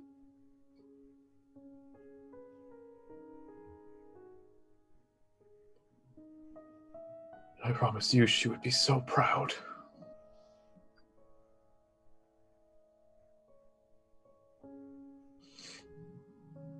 I will reach down and give her a hug if she lets me. I'll hug you back. And as I do, DM, I'm gonna make a sleight of hand check. What would you like to place on her? I want to hide like a book in her bag. It's easy enough. You're a god. Okay, I rolled total 30, 20.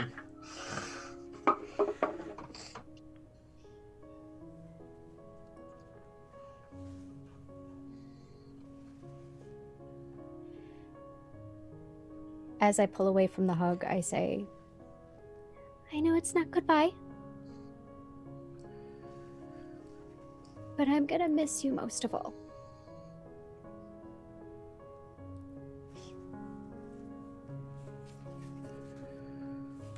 It is not goodbye. But I am very sad. And I will miss you more than any, my little star.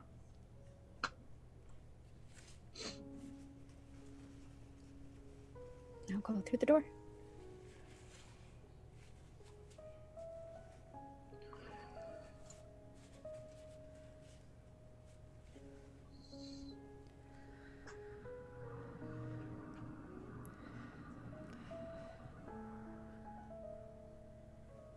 Osiren, you are left on your side with your kind. They all sort of look around, each of them feeling disconnected from their beloved creations. And one by one, they begin to vanish, to go home to their astral dominion.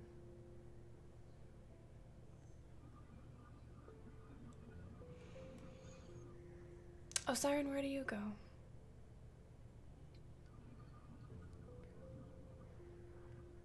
I try to walk through the emerald door. No, I figured. Good, good. Someone had to test it. I'll shut the door and it leaves.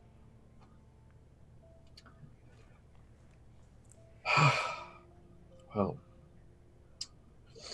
I suppose I should go home as well. Ardenea will be pleased that she no longer has to rule Bathion in my absence.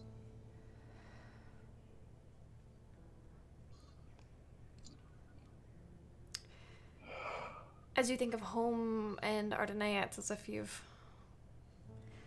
There's a moment of serendipity as she appears before you, but she is also in tears.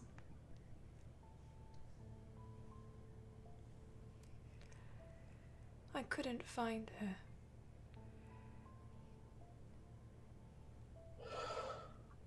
I was afraid of that. And she who would become her archangel upon death, Amy Stormwild, is gone. Hidden from our sight. Though she's not dead.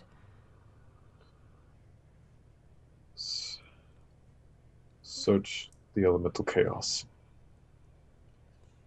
Temesis' followers were ruthless. Despite no longer being able to travel there, they might have done something. A final wound inflict upon us.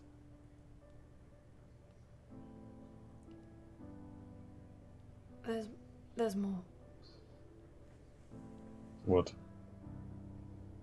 possible more could there be? I cannot find Asmodeus.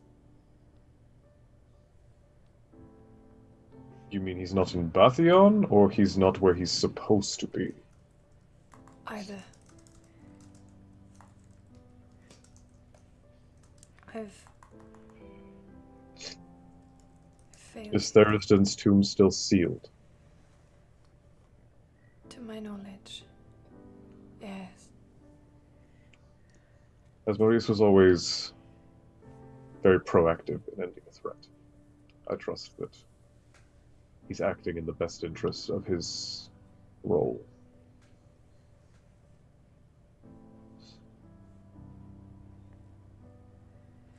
She just bows.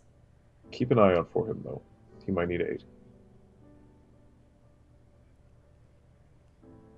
You see And her. you are relieved of the duty of keeping Bathion.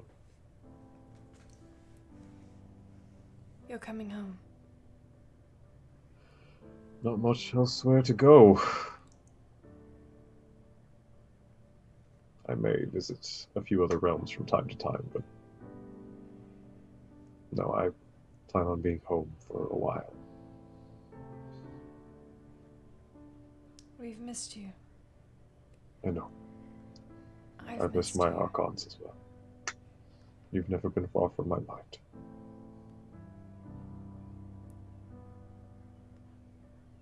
My king, I am worried about Asmodeus.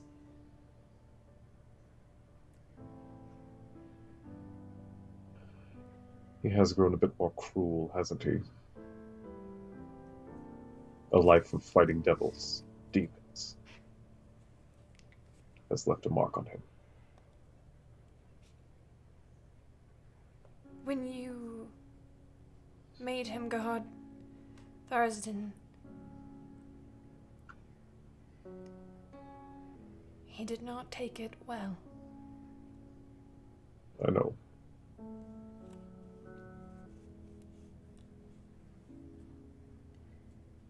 Is there something more to it than the anger of the Archon of War?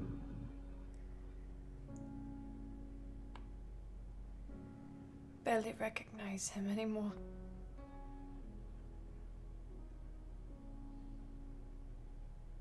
I will try to get through to him. Help him if I can. Good. But I think the words he needs to hear can only come from you. Not exactly ready for that aspect of fatherhood again. But you're right. You're right. I have some things that are pressing that I must do. I will find him in time. Yes, my king.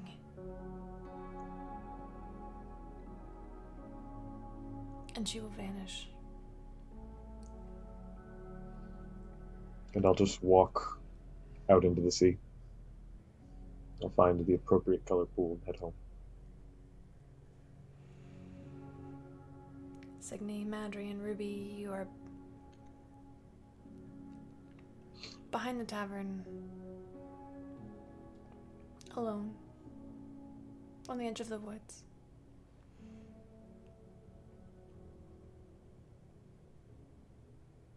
What would you like to do?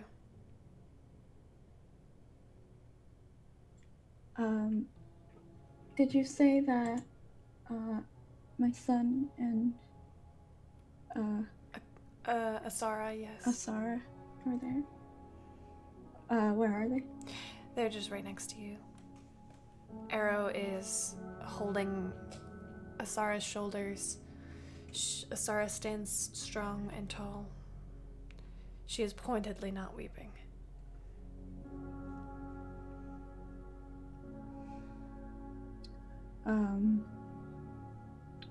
I'll hug them both. And it'll be a long one.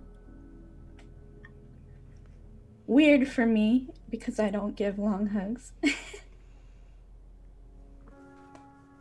And afterwards, I'm going to look at my son.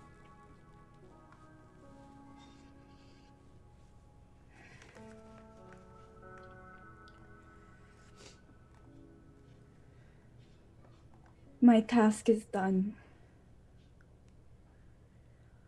And I will take off in Firinkal, the Moonblade that I have been with for so long. And I will hold it out to him. His hand trembles at first as he reaches out for it, and then he takes a deep breath with resolve, steadying himself. And he takes the blade from you. And you watch for a moment as there's surprise as he holds it and looks at you. It has your voice. If I am not around, if you feel alone, it is not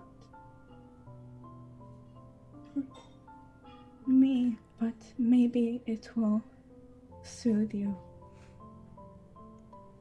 He will gently, with great care, take his own sword and let it fall and replace it with the Moonblade. And he will place his hands on your shoulders and pull you in for another hug. Just a brief one, but strong and firm.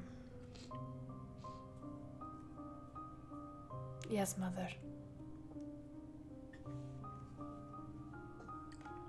And he steps back.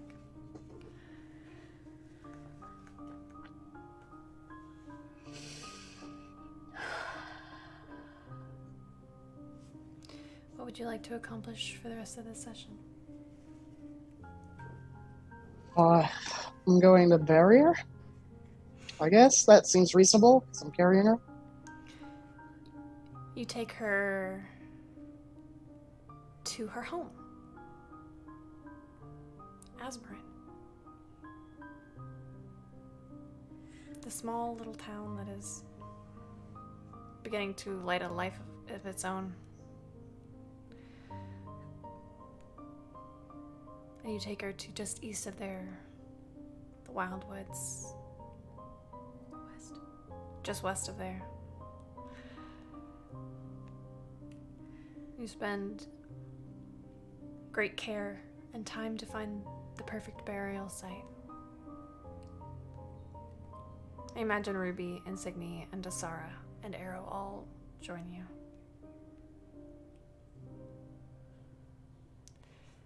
And together, you find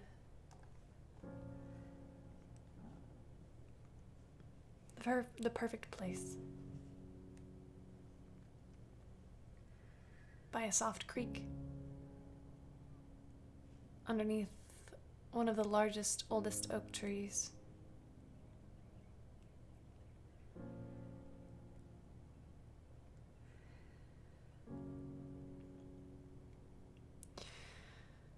Arrow and Asara help dig a very deep grave.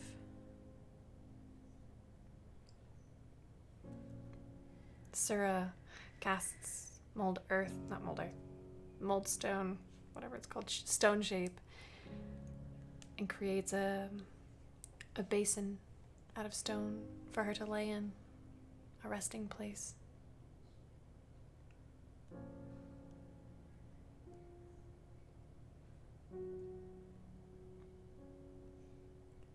I gently kind of lower her down.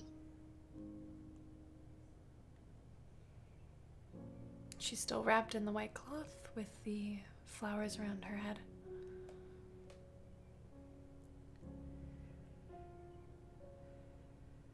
And Sura casts not mold earth, I keep doing that, stone shape. And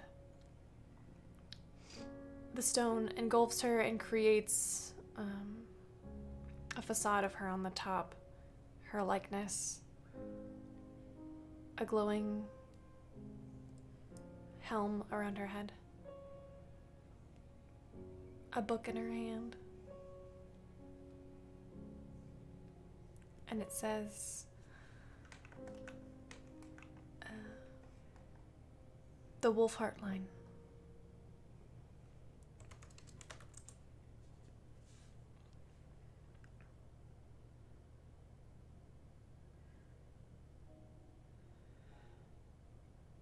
I suppose I should say a few words. But I can't really get the words out. It's okay, Father.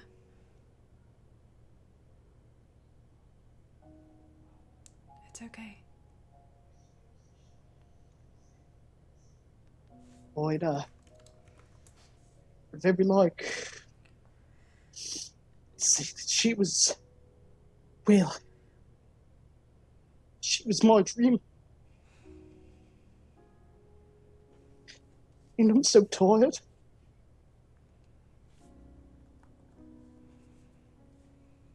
This wasn't the future I saw.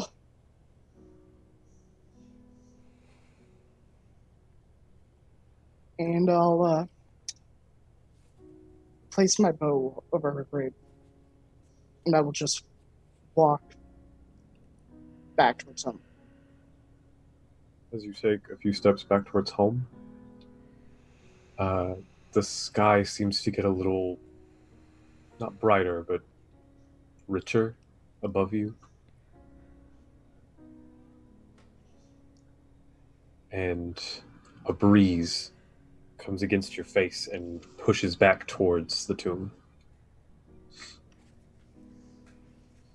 Around the tomb appears inlaid in gems around the lid, forming runes. And it glows slightly, and then it fades.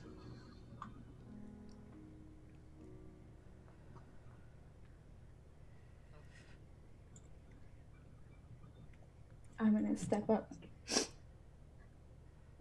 and place a hand on Akalia's grave.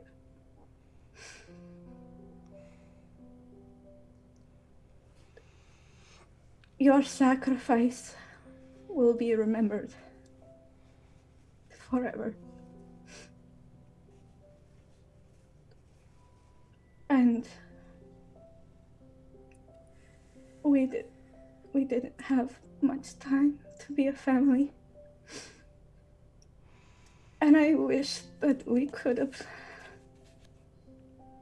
seen our grandchildren together and watched our children grow.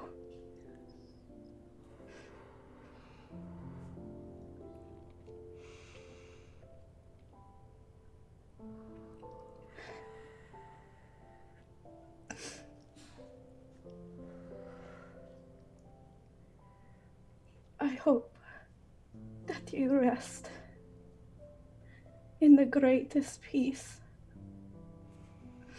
that any god, any mortal can rest in.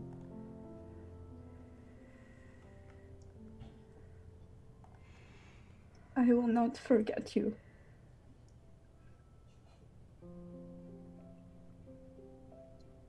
And I will walk away. No, I won't. I'll leave Madrian's letter. The one that he gave me. By her grave. And then I'll go.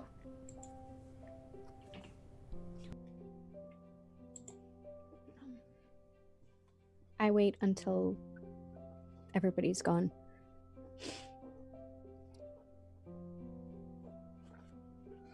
And I kneel by the graveside. I run my fingers through the dirt at first. And then I whisper.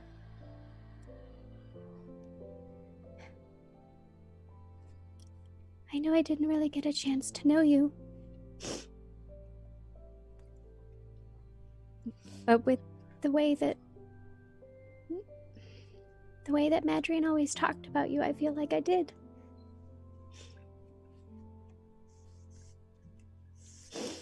And I wish I could bring you back.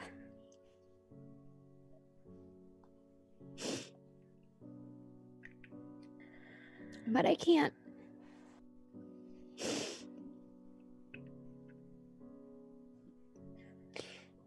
So I'll just do my best to make sure that your children are successful. And that Madrian stays safe. Sarenrae knows he'll need it.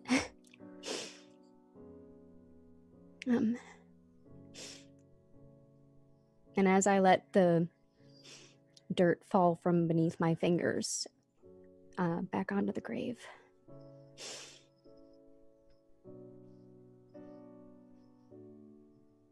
and I stand up,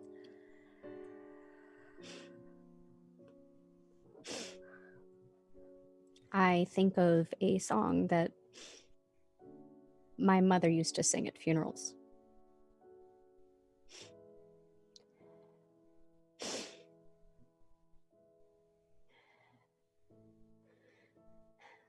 My breast, it is as cold as clay. My breath is earthly strong. And if you kiss my cold clay lips, your days, it won't be long. How oft on yonder grave, sweetheart, where we were wont to walk, the fairest flower that e'er I saw has withered to a stalk. And I'll give a deep bow to the grave, and I will follow Signy and Madrian.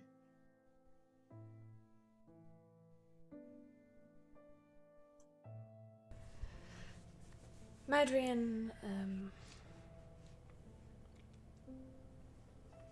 when you arrive home, you find Sura, and she hands you a letter.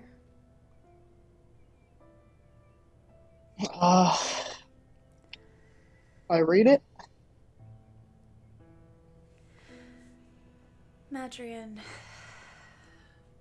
if you're reading this, it must mean that I kept my promise to you.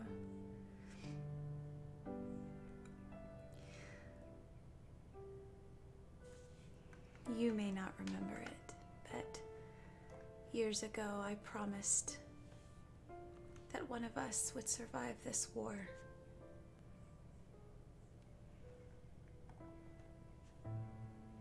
And after all of your sacrificing you have, I'm sorry. The need for a celestial line for something like this limited the options of who would be the one to finish the gate.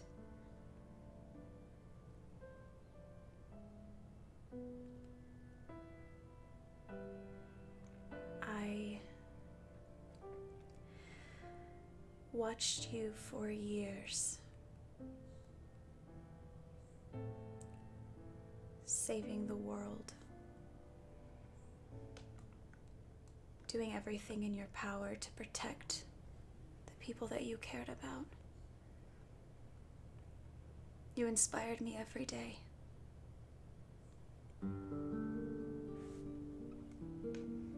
And I know somewhere deep down you understand why I did what I did. Why I must do what I'm going to do. Know, Maddie, that you were one of the brightest pieces of my life. And I will love you always and forever. Not even death can take that away from us. I will see you again, my love. With all my heart. Akalia Skyseeker Wolvard.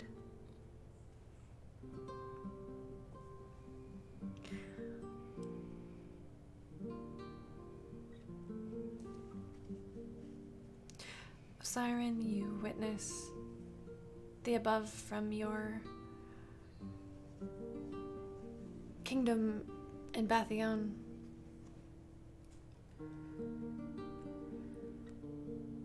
I'm in the room that I briefly took Signy to, except for this time it is heavily adorned.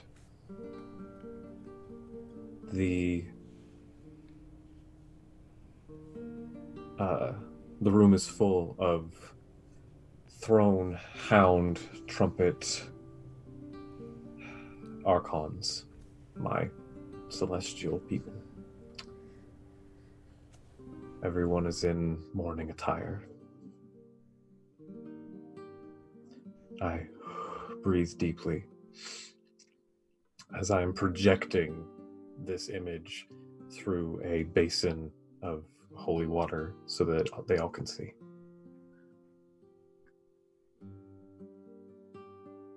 This is why mortals were chosen. No god did this. No god ever would. We could have, for generations. Mortals did this. My followers on the material plane have their directive. Now you have yours. This family will be assaulted on all sides. Stop it where you can. Whether that means we need to have patrols through Acheron, or we need to sit outside the abyss and slay demons as they attempt to break through the divine gate. I don't care.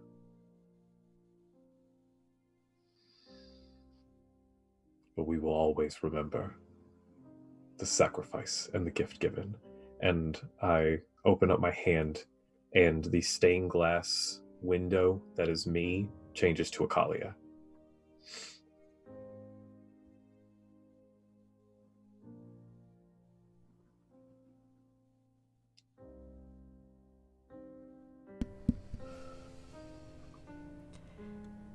Anything else before we wrap the session up? Okay. Then that is where we will call today's session.